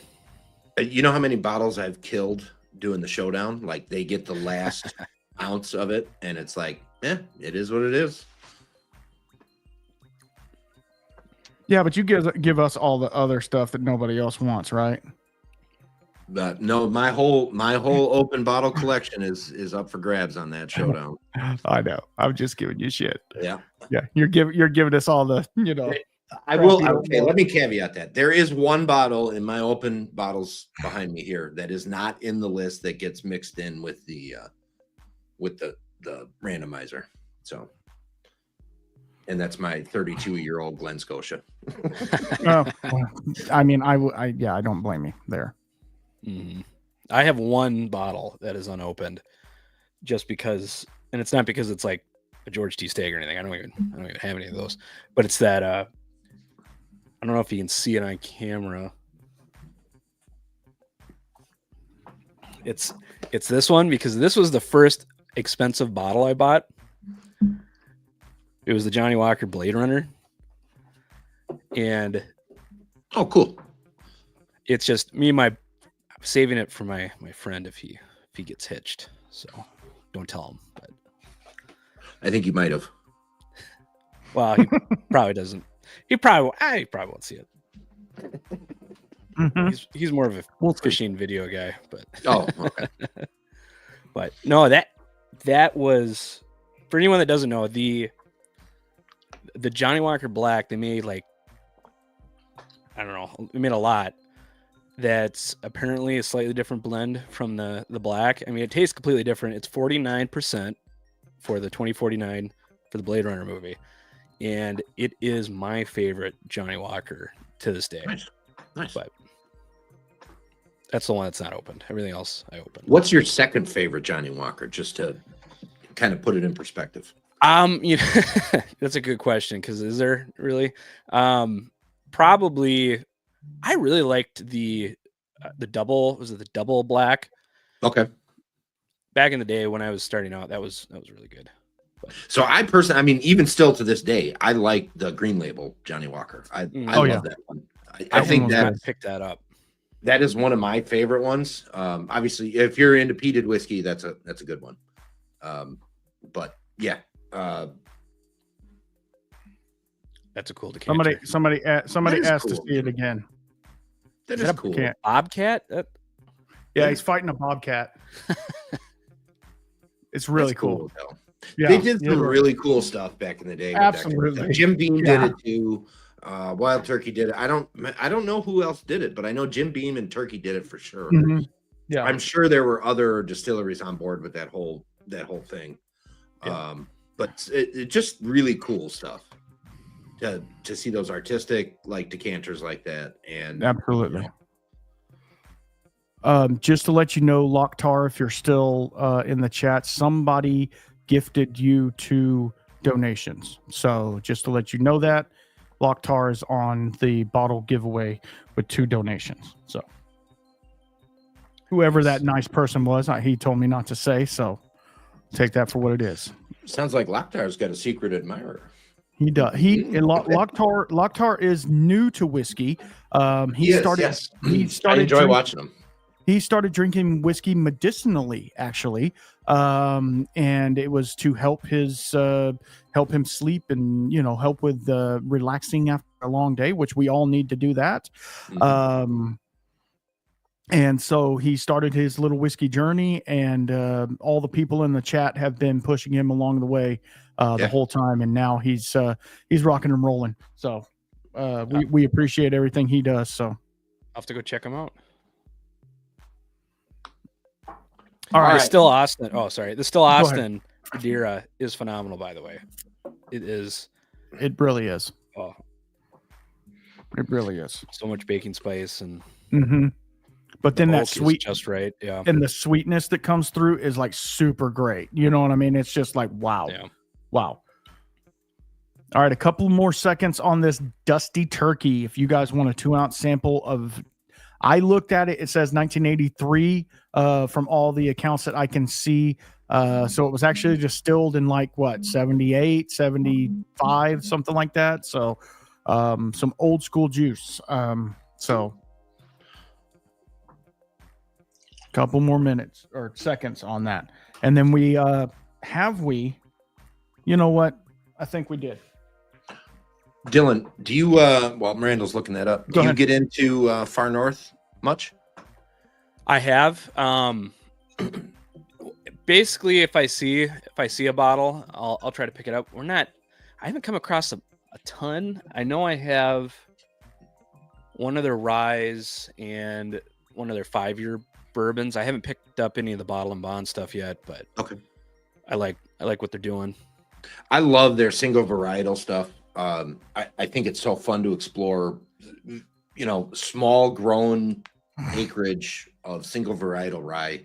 Yeah. Distilled, aged, put in a bottle, way out in the middle of nowhere in northern Minnesota. I mean, seriously, like it looks like the freaking tundra up there when they shoot pictures and stuff.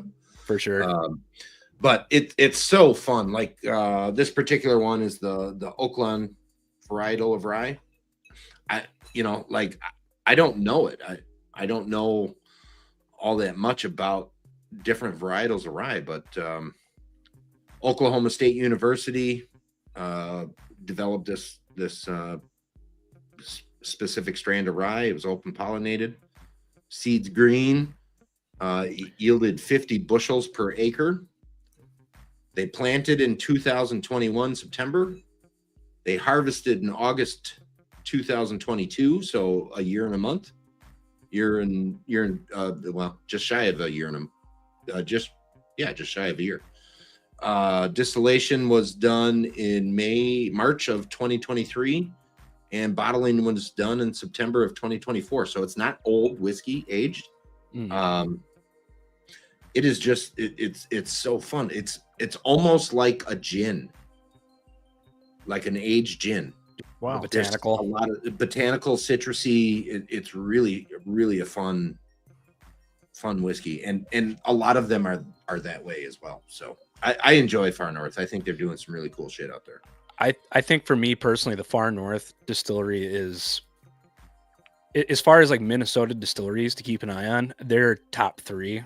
Maybe even higher, like absolutely, if not number 1. I agree. Yeah, they're just doing the most interesting stuff. And I know that as far as if you're just going to talk about Minnesota distilleries, O'Shaughnessy gets the limelight. They're the biggest, yeah. Which Brian Nation absolutely deserves some limelight because obviously he's done some really cool stuff. The problem I see right now is the stuff he's putting out is not his caliber of capability. I'll put it that way. Like he's in years time, he's going to be putting out some absolutely stunning whiskey out of Minnesota. I really want to see what once they start releasing their own distillate, what that is going to be. It's going to be crazy. It is going to be crazy. One that is off the radar in Minnesota, I think is really fun, is Studio. Oh yeah. Yep. They're super fun. I just killed a bottle of the Studio Rye Malt the other night, and absolutely a fun whiskey to get into. Roasted rye, malted rye, smoked corn. I mean, it was just really, really unique build on this whiskey, and it was really good. I gotta get into those more than I have, but you've probably had Brother Justice stuff, right? Yeah. What do you think about them?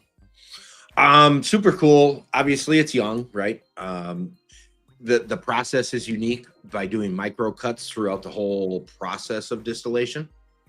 But that cold peated, dude, I want to learn a lot more about how he's doing that, because that is such a cool process. For sure. I sent Randall a sample. I might have to hook you up, but it's a single barrel pick from Ace Spirits in Hopkins. Okay. Yep. And I haven't had a ton of the Brother Justice stuff, just because it's pricey for a full bottle. Absolutely. But these were half bottles, so I'm like, I'll take a shot. And this was by far my favorite from Brother Justice. Okay. But I might have to hook you up with that.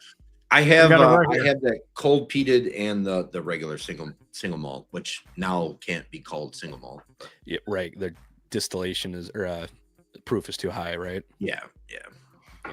It'll be interesting to see what they do about that. I don't think he's going to change it. I don't think he's going to change it all. I think he's going to keep doing what he's doing and just call it whiskey, like he's been doing already. And I don't think he needs to change. I think he's doing fine.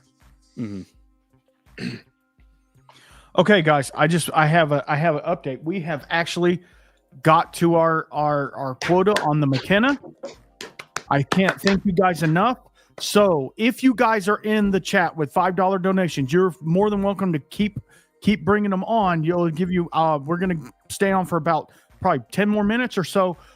You will be in the winning for the Henry McKenna Bottled and Bond 10-year-old, the Larceny Barrel Proof A123, and the Ben Holiday Bottled and Bond. I will not pull your name out of the hat.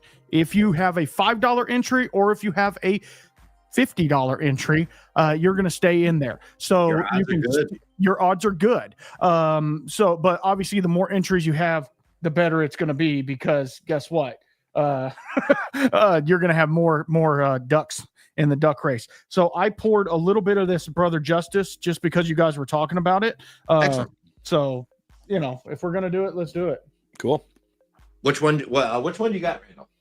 It's the one that Dylan sent me. It's the barrel pick by Ace Spirits, 122.9 proof. It's a 4-year-old.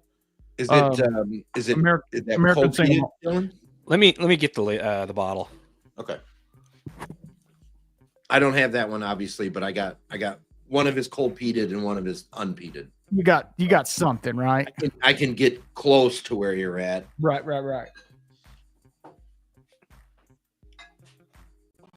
And Marshall, nobody had mentioned Detling yet until you did, and then right behind you, Locktar mentioned Detling, and then Caesar mentioned Detling. So yeah, I'm trying really hard, guys, to get them on the show, but it's been an email battle back and forth. You know how it goes. Yeah, I do. So Randall, follow Mossy Cypress Customs on Instagram. Okay. I'll send you the okay. profile. But hit him up too. He may or may not be able to help kind of navigate that a little bit. Got it. Okay, guys, we're going to run this Dusty Turkey because I'm sick of looking at it on the screen. We have 17 entries. If anybody wants in on this 1983 Wild Turkey, you need to get in right now, because I'm going to give you 5 more seconds.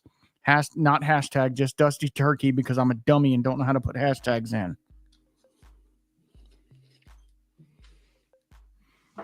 That is really good. So I'm not on the Brother Justice. I'm not finding anything that's saying it's their cold peated Okay, so I'll version. grab the unpeated one. But this is what the bottle looks like. I do have to tell you, the cold peated bottle with that matte black, gorgeous freaking bottle. Yeah. It just so happened it worked out really, really well to my like Halloween reels, you know, with the cross on it and black, and yeah, it just worked out really well. And I was happy to drink it, so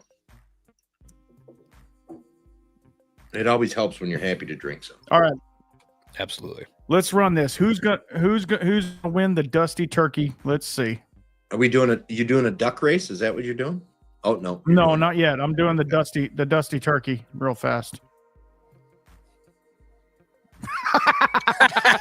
Okay, Redo that. Redo that. I am gonna redo it because I already said I was giving you one. So I get changed your my ass mind. out of there. Give me 4 ounces of that. No, okay. Yeah, exactly.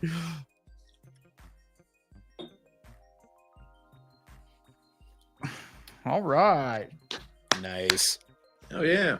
Congratulations.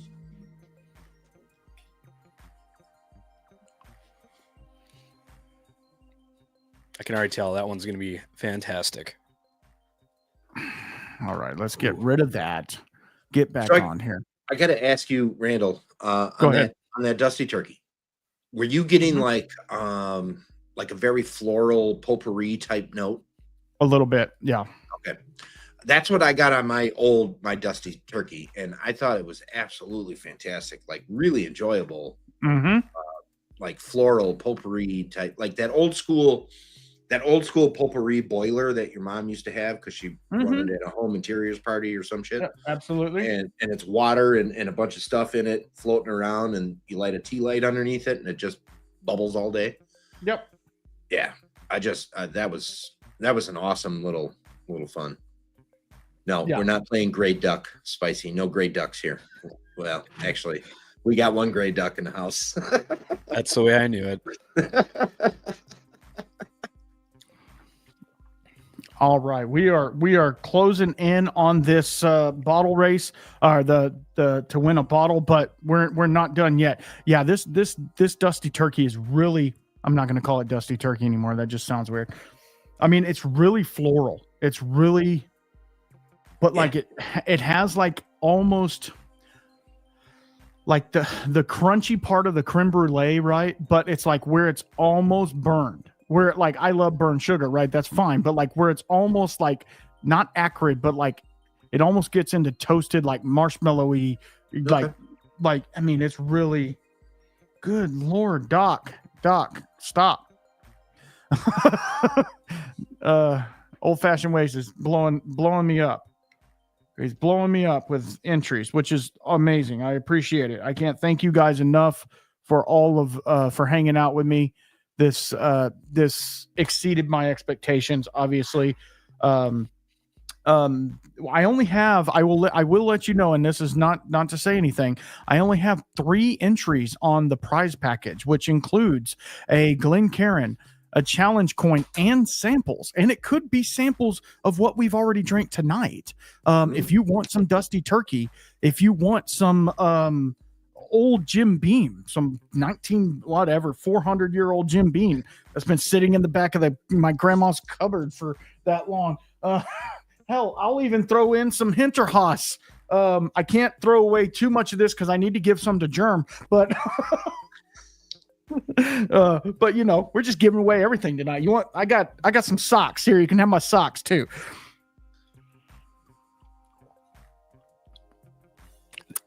I had the Hinterhaus earlier. Let's see, where was that? It was the beer. Oh yeah, the batch 3. Yep. Dust Bowl Brewing. That one was really good. What? Remind me, where were they from? Arnold, California. Okay. Arnold, California. Okay. That's up I knew it was north. California, but I didn't remember the city. Yeah, it's up past Sacramento a little ways. And they're doing everything local. All their grains are local. I guess it's another ad for them. All their grains are local. They use Admiral malting to malt all their grains. Okay. And the Dust Bowl Brewing Company has a distillery in it, and they just now released like a light like a clear whiskey or something at Dust Bowl Brewing. So they're kind of collabing. But what they did is they took a beer recipe and then didn't use the hops and then made it into this. And it was all malts, obviously. So, and they only aged it for like 19 months. And they said that's when it tasted good. So we pulled it off, which to me, that's pretty cool. Like they don't need the age statement. They don't need, if it tastes good, pull it off. So that was pretty cool to me because their batch 2 was 16 months old. So, it's kind of cool, but like some of them do get up higher, they have some stuff that's been sitting for years. They like it where you can still taste the grain profile, but yet you're getting all the vanillins and stuff from the wood as well. So why leave it in there any longer if you don't have to? Right. Pull it based off of flavor. Absolutely. And that's another thing I learned when I talked to Herman over at Dad's Hat, which I mean, they're kicking ass in the rye whiskey field, right? Dude, Dad's Hat is awesome. Yeah. Dad's and Hat is awesome. like he's pulling his whiskeys at 18 months. He's like, dude, they're good. Why would I leave them any longer? He goes, the only thing they're going to get is more oak influence. I don't need the oak influence. I want you to taste the rye whiskey, you know? And he's like, and he goes, because most people, he goes, not everybody, but most people are going to end up putting this in a cocktail. So I want them to be able to taste that rye, not the oak. And he goes, and I don't have to leave it in the barrel as long. Therefore, I can sell it sooner. It just makes sense. Here's the thing. Anybody that gives him grief about pulling it out at 18 months old, yeah, he's succeeding. Yes. End of argument. He's succeeding. The whiskey is good. I haven't found a Dad's Hat that I didn't like, and he's making money. Mm-hmm. As a distillery, he's making money. Yep. You can't fault him for doing what he's doing. Could he do something different? Sure, he could. He probably is. At the same time, he's still doing the same thing. So, I mean, that argument is ridiculous sometimes. It really is. I understand it in some I do too. aspects, especially with bourbon. I feel like a young bourbon, you can taste it. It tastes pretty young. But with malt, I feel like it develops profile pretty fast. And with rye, but with bourbon, I think there's something with the corn maybe that just kind of throws it off a little bit where it needs to sit for a little bit longer. Cause I've had some, and of course this is Texas, but I've had some 2-year-old Texas whiskeys that I'm like, man, that needs less oak influence, but more time in a barrel. You know what I mean? Like it's over oaked, but yet underaged. So it's kind of difficult on that point. Because there is a thing of maturing or aging it, not aging it enough, but it's matured way too much. It's got more oak influence than it needs, but it's still, and that's one of the cool things about Iron Root and Still Austin and all those places. They're doing slow water reduction in the barrel. It helps. And it really helps with the over tannicness of the barrel coming through and just making it taste like, crappy whiskey that, you poured through a shoe or something. Like it's just not right. There's a massive difference between age and maturity. Yes. Right? Yeah. Age is a number of years that it's spent in wood. And okay, the higher the number, the higher the number. Maturity is when it's ready.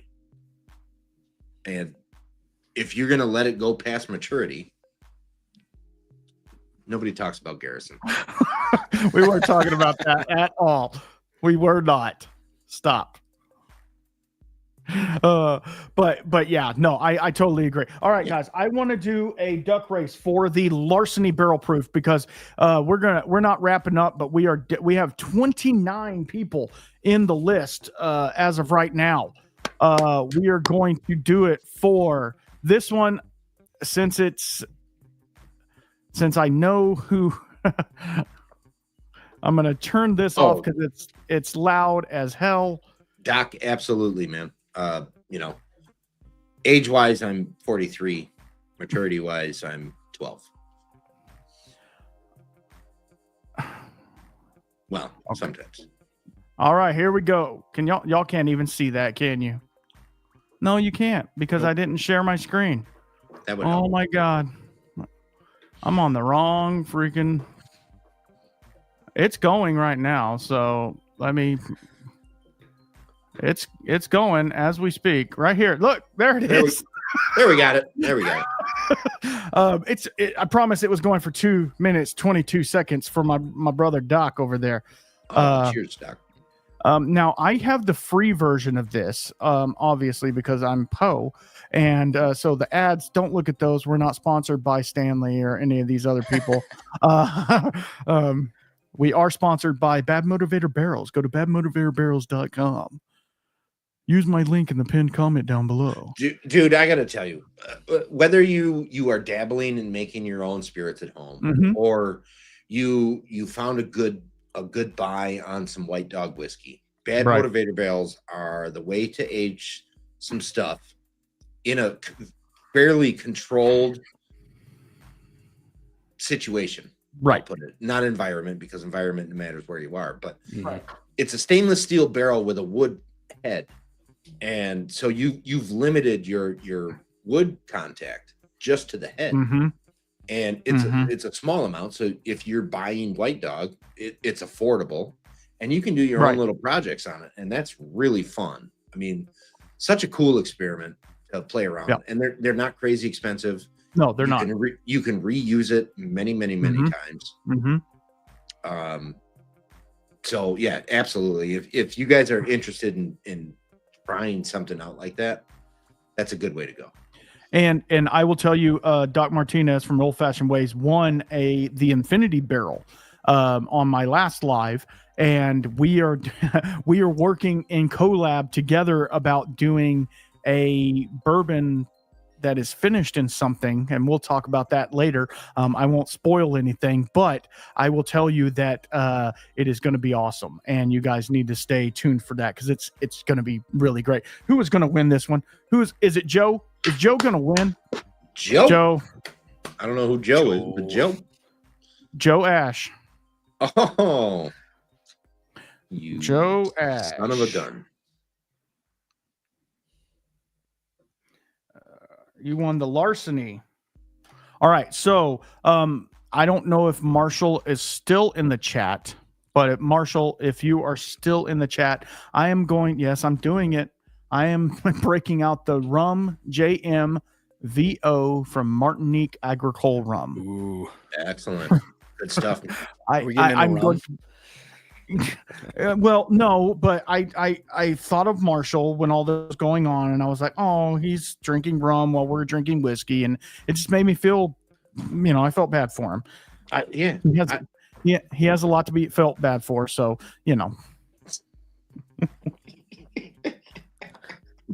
I love you, Marshall. Stop. Okay, we're gonna do one more. Congrats, Joe. We're gonna do one more. We're going to race again. No. Race again. Shuffle up. And this is for the holiday. And we're going to start. Here we go. So realistically here, any of the entries could win all 3 bottles. Absolutely. Joe can win all 3. So you're saying there's a chance. You're saying there's a chance. Look does Joe, wait a minute, time out. Does Joe's duck have a beard? Like an old gray beard? Dude, that's comedy. That's pure comedy. Joe's duck is old.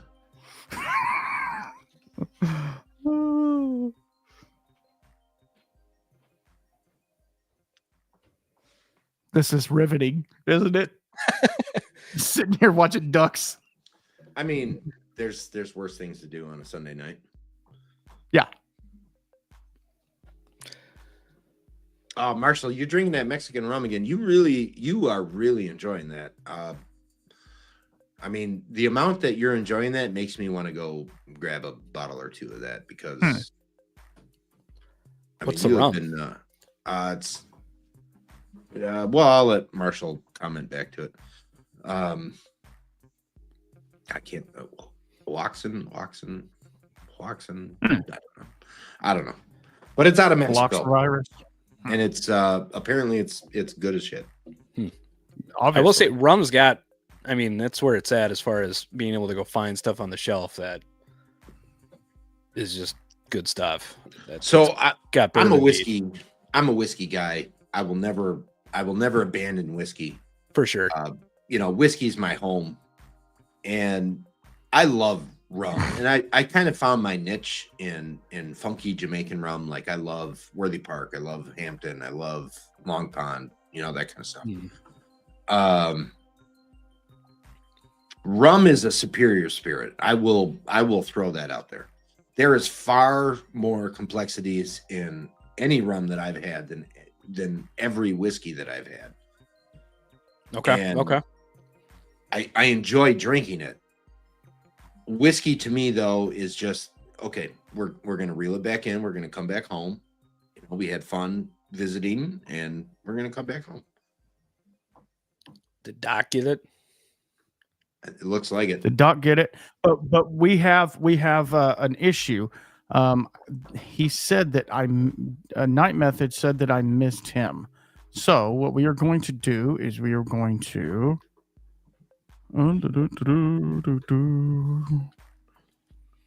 edit list. Dan. You're right. I did. So we are going to rerun.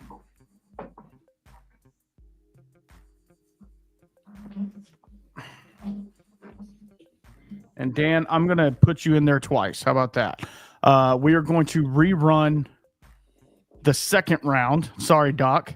I know you don't need an extra bottle. You're fine. We are going to rerun the second one. And that way Dan's in here. And now you're in here twice, Night Method. Sorry about that.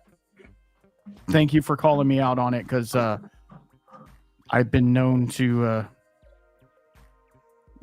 Yeah. He says he's good with that.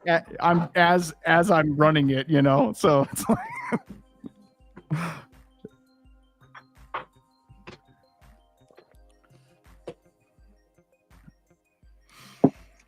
All right, let's see who's going to win this one. We're going to put it on full screen because you guys are in the way, and you're in the way. Oh my gosh. I can't get stuff out of the way. That's the wrong one. There we go.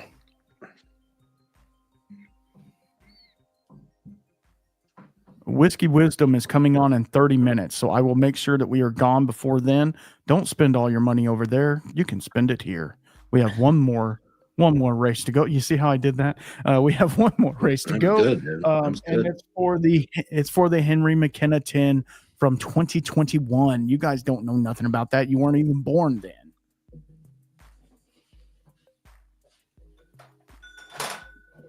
That rum is really good.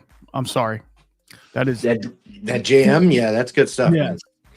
It has a little funk to it, which I'm like, okay, but it's not like overpowering. It has some sweetness. I don't really know the tasting notes of rum, so it's kind of I'm getting vanillas and stuff like that, but it's also like almost like medicinal cherry, but like not grassy? The Luden's cough. Yeah, it's a little grassy, but not like the Luden's cough drop, but almost like a tart cherry or something, like almost like similar to the Reactor whiskey, kind of, where it has almost tingle in my tongue a little bit. Okay. So, I don't know. I mean, I'm not going to claim that I know a lot about rum, but I got to say that any kind of cherry you're pulling out of the barrel. Yeah, absolutely. I'm almost certain that Rum JM is an agricole rum. Yes, it is. Marshall, correct me if I'm wrong. Yeah, but I think that's an agricole rum. So that's fresh pressed cane juice. Ooh, Miss D. D, good job. Congratulations. I think grassy is a pretty typical note for that. Now, Miss D, she is an old OG, pardon my American person, and she's been with me for a long time. So I don't know if she's still in the chat, but if she is, you want a bottle of Ben Holiday coming your way. Andy, I have congratulations. I have your address. So all right. So we're gonna wait a second before we do the final one. And everybody is still in the running. I'm gonna give everybody a couple more minutes if you want to make any last minute last minute donations, you're more than welcome. I'm not asking for them. I'm just saying, hey, if you want to. And then after that, we will do the Glencairn and the challenge coin, which will have some samples in it too, because I'm just being generous like that. That's how I do it. I feel like this whiskey community has given me so much, and I feel like I need to give back when I can. But obviously, covering shipping costs and stuff like that, it does make a difference. Germ and Dylan both can tell you, shipping even through private shipping people like Pirate Ship and other places like that, it gets expensive, especially when you're shipping to people every week or every other week or every other day in some instances. So this just helps to cover those costs. We don't make any money monetarily off of this yet. Hopefully one day we will. We'll be monetized and have ad reads on here and stuff like that. But that's not what we're working for. We're working for the love of the game and the love of the whiskey, and the fact that I get to sit here and drink 41-year-old whiskey, not aged, but 41-year-old whiskey with two of my good friends. I can't think of a better night. Cheers to that, brother. Mm-hmm. Randall's going all out on you guys. Mm-hmm. Make sure you subscribe to his channel. Absolutely. And guys, if you are not, obviously if you're here on Randall's channel, you're probably subscribed to him. But if you're here on mine, because I'm putting it on mine as well. Yes. If you're here on mine, you haven't subscribed to Randall's channel yet. Please do so. Hit the thumb, hit the sub button, do all that stuff. And if you guys feel generous and you're wanting to spend more money before the end of the year, I do have a patreon.com/thewhiskeyshaman. You can get in there. I just gave out samples for Christmas, Glencairns, all the stuff that you guys are probably having right now has already been given out. And thank you to my sponsors, Bad Motivator Barrels, Z Smith Whiskey and Mixology, and Hinterhaus Distilling. And soon, as the first of the year, we will have a new sponsor as well. I'm trying really hard to get more and more sponsors because they help make this channel grow. And all of the people who won stuff, if you would reach out to me at whiskeyshamanpodcast@gmail.com. Send me your address, and I promise I won't spam you and send you my panties or anything. You're going to get actual whiskey. So I promise. I think I'm the only one that gets away with sending dick pics to people. That is true. I will take any of your dick pics that you have. Yeah.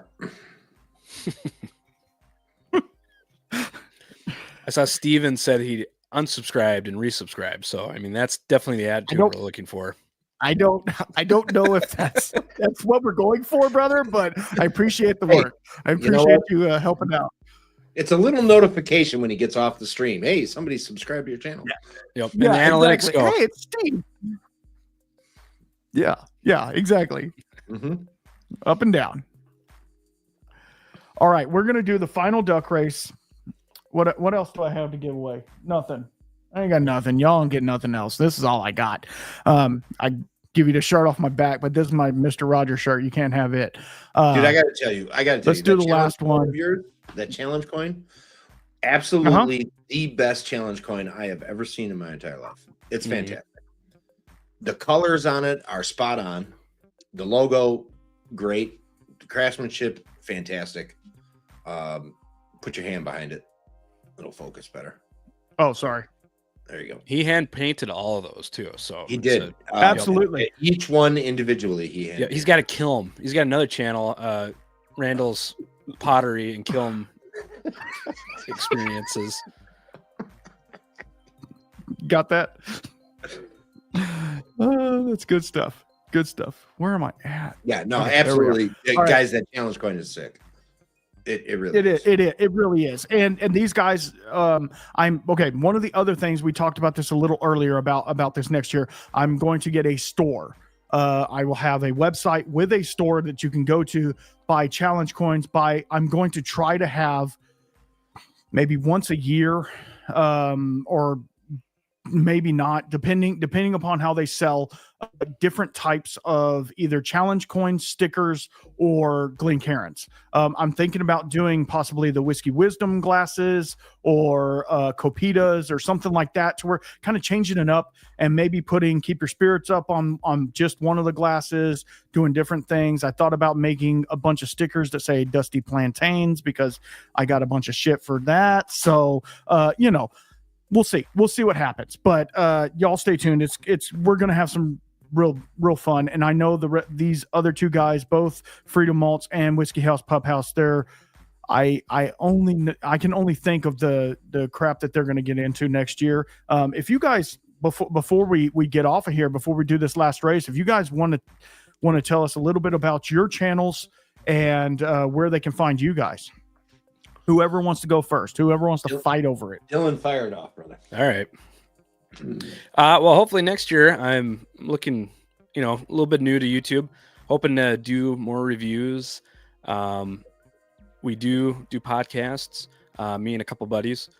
So hopefully we get back on those. But right now it's just been mainly bottle reviews, things that I'm interested in that I think you should take a look to.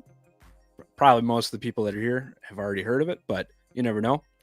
And hoping to grow a little bit and just kind of have fun. Excellent. So you can find me at Freedom Malts everywhere except all the places that I'm not. So Instagram and YouTube at Freedom Malts, Freedom_malts to be exact. I do the Blind Sample Showdown, and we are right in the midst of it right now. Our boy Randall here, he has moved on from round 1 to round 2 to round 3. So he's doing good. He's going to be in the Elite 8. And I look at the bracket on my wall to make sure I'm speaking correctly. But it's a blind sample showdown. I send out 3 samples to 2 people. They go head to head. There's 10 points available per sample. One with the most points moves on. There isn't a participation trophy or anything like that, other than you get to sample 3 whiskeys that you may not have had. But yeah, I do that. I do a little bit of review stuff. I've kind of lacked on that a little bit, and I do try to take a nice set of pictures every once in a while of some cool shit, some cool bottles, and put them out there. But, yeah, the blind sample showdown is my thing. I mean, I love a kick out of that. Yeah, that's been real fun to watch. It's fun to do. It's a lot of work, but it's fun to do.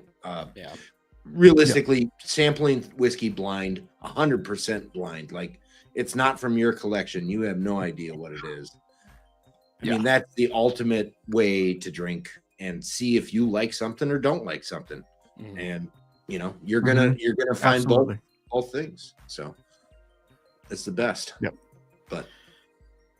Yep. All right, let's do this final duck race, and then we're gonna get out of here. We're over 2 hours, guys. So we're gonna get out of here. I'm sure we've all got other stuff to do, like have another dram or get on Instagram Live or whatever we do on a Sunday night. I don't know if y'all both have to work in the morning, but I do. So we're gonna do this. We're gonna do this last one for the Henry McKenna 10-year bottled and bond. Let's get on that one. Race again. Shuffle characters. And start. Doc, it was awesome to have me on, brother. There we go. I mean, I'm just appreciative of the people that agree to do it. So I know I've asked a lot of people that just kind of ignore the request because maybe they're scared, maybe they just don't see it or whatever. I don't know what the case is, but they're scared. Yeah, that's what I got to go on. You know what I mean? Oh yeah. Yeah. Yeah. I'm just grateful for everybody that agrees to do it. That's one of the best things for me and this year was really fantastic, guys. I had some really big Instagram accounts come in and do things like Hood Sommelier and Bourbon Whiskey Library. Mm-hmm. Really good Instagram accounts to follow. So that was really fun. A couple that I asked didn't bother responding. So, I'm not going to name any names, but how many participants did you have this year? All good. 32. So, 32. And that's where I'm going to cap it at. I'm not going to go any higher. So season will be 32 as well. And obviously I got to figure out a way to do this, because if I have the same 32 next season, it's not going to be as cool. But I love everybody that was in it. So it's really difficult. So I got to come up with a way to do, like, maybe the Elite Eight is an automatic comeback. Mm-hmm. And then after that, we kind of open it up to some like nominations or voting or something. I don't know. Mm-hmm. I gotta figure that out. But yeah, it's down the road. It's a good idea. Yeah. I mean, I'd love to have everybody. I've already got my nomination. So. Well, you're in, man. You're in the Elite Eight, so you're in. No. My nomination of somebody else. It just happens to be talking to us right now. So maybe that's something that I think Dylan would do very well. I think maybe that's what I'll do, Randall. I agree with that. I like that idea. So the Elite Eight is an automatic back, and those 8 people can each nominate 2 people. That is a good idea. Yeah. And then obviously if they disagree, they don't want to join, then we open it up after that. But I like that idea. I think that might be something that I run with, Randall. Well, I'll just start off with this. I am scared and terrified, so I will not respond. No, I'm kidding. No, shut up. Yes, you will. So does everybody see this? Fucking Joe. Does everybody see this? That Joe won again. So Joe won 2 bottles. Respect that. He did put in a little bit more than other people, which I appreciate that. But the fact that he was able to win 2 bottles saves me on shipping, so that's amazing. Thank you very much, Joe. But at the same time, that's awesome. I can't thank Joe and all of the people who donated. Thank you all so very much. It means a lot to me. And once we get monetized, we'll be able to do this a little bit easier. I know it kind of sucks doing a thing, but what I'm going to do real fast, and if you guys need to get off, go ahead. I'm good. We're going to race again. No, we're not going to race again. What am I doing? Start over. Joe, edit name list. And I mean, I appreciate you doing all that to get into the entry. Absolutely. So that's awesome.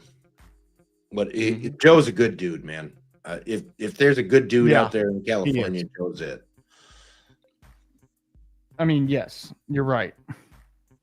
So I just got a comment on my last episode that I did, and it said that my background music was way too loud, and I agree. Yes, it was. If you've listened to the Nashville Barrel one, it was way too loud, and I apologize for that. I'm trying to put music and stuff in there, and it's just, I don't know, it's difficult to find it, because you can barely hear it on my end. You can barely hear it, and then you're like, okay, it's so really difficult to figure all that stuff out. You know what I mean? Like, because as you're recording it, you know that background music is playing, and it sounds good to you at that point in time. But then you put it out, and it's different. And credit to Randall, because it's like the amount of work that has to go into even a 10-minute video. It's stupid. It's a lot. It's stupid. It's like it is like 3 hours for me at least. Man, I've made 30-second videos that took me 4 hours of time to make the 30-second video. You know what I mean?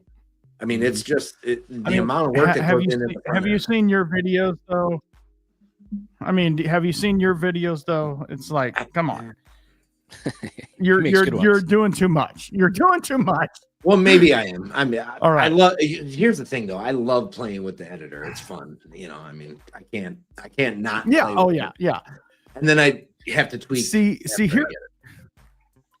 here's some inside baseball, but I'm not hip with all the Adobe Premiere and the editing software and all that stuff.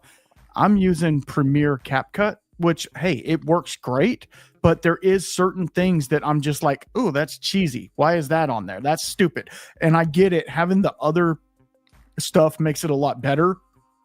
But for right now, it's one of those things. I don't have the extra income to drop on. I'm already paying for StreamYard and this and that and, all these other things. I'm like, I'm not trying to put another, $20 a month or whatever into another program that I have to fully learn the whole program. And I'm like, no, I don't even know what I'm talking about here. You know what I mean? It's okay. So now what we are going to do is the duck race for the package. Okay. So the duck race for the sample package, which has a Glencairn, a challenge coin, and a couple of little samples. Who knows what they'll be? They might be Malort. Who knows? But everybody's got to try Malort. You never know. It might be the barrel. Absolutely. Malort. So it's a race between Tom Jack and Kenneth. So let's go. So I use CapCut as well, super Randall. I use CapCut on things too. So CapCut works great, but there is some very cheesy things on there. Yeah. Mm-hmm. But especially I when do you're like trying to look up something. Yes. Yeah. I do enjoy it for the fact that I can whip it out real quick on my phone. It's not a long drawn out process. Yeah, absolutely. Mm-hmm. Whip out your dick pics on your phone. Yep. Yep. Do you guys use OBS or tried OBS all at all? So OBS is no, I haven't used OBS yet. But I am thinking because my StreamYard membership renews in March. Mm-hmm. I'm thinking about switching to Riverside FM. Okay. I haven't made the final decision yet, but it's looking like I'm going to go that way because StreamYard upped their price drastically. Yeah, they did. And I got the premiere of it as well to get the 1080, and I don't see any difference really. No. And it went from like $200 for the year to $450. Ooh. So holy crap. Yeah. I mean, in my opinion, it's definitely worth looking into the OBS thing. I know the OBS is free. It's complicated. It's definitely more complicated, and it's not.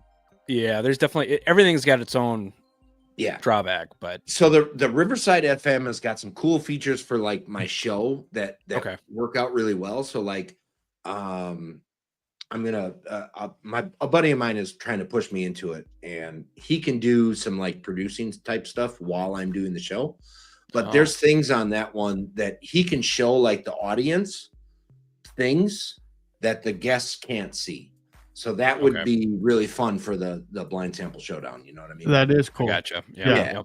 So I might go that route, and I've been looking at it, and we've been talking about it, but I got to make sure he's got the time to do the production side of it for me, because that's the hard part. Like trying to keep track of all the comments, the dropping this and dropping that and doing all that stuff. Tom Jack takes the win. Tom Jack. Good job. He was really wanting that package. So I appreciate everybody who did that. That was such an amazing thing. And we are done, guys. I'm not giving away anything else other than my gratitude. That's all I can give away anymore. My gratitude, my many thanks. I thank you all for coming on here. Guys, if you want to hang out, you're more than welcome. We just won't be recording. And I can't thank you enough for hanging out with me for this end of the year spectacular extravaganza thing that we did. We had a fun time, and we got to drink some pretty cool whiskey, or at least I did. It seems like you guys did as well. So I hope you guys have a blessed new year. And I hope that tomorrow doesn't suck too bad, because it's kind of the day in between the holiday. So anyway, I hope we all have a great week and a blessed new year and a very prosperous new year. And you know what we always say. Until next time, keep your spirits up. Peace.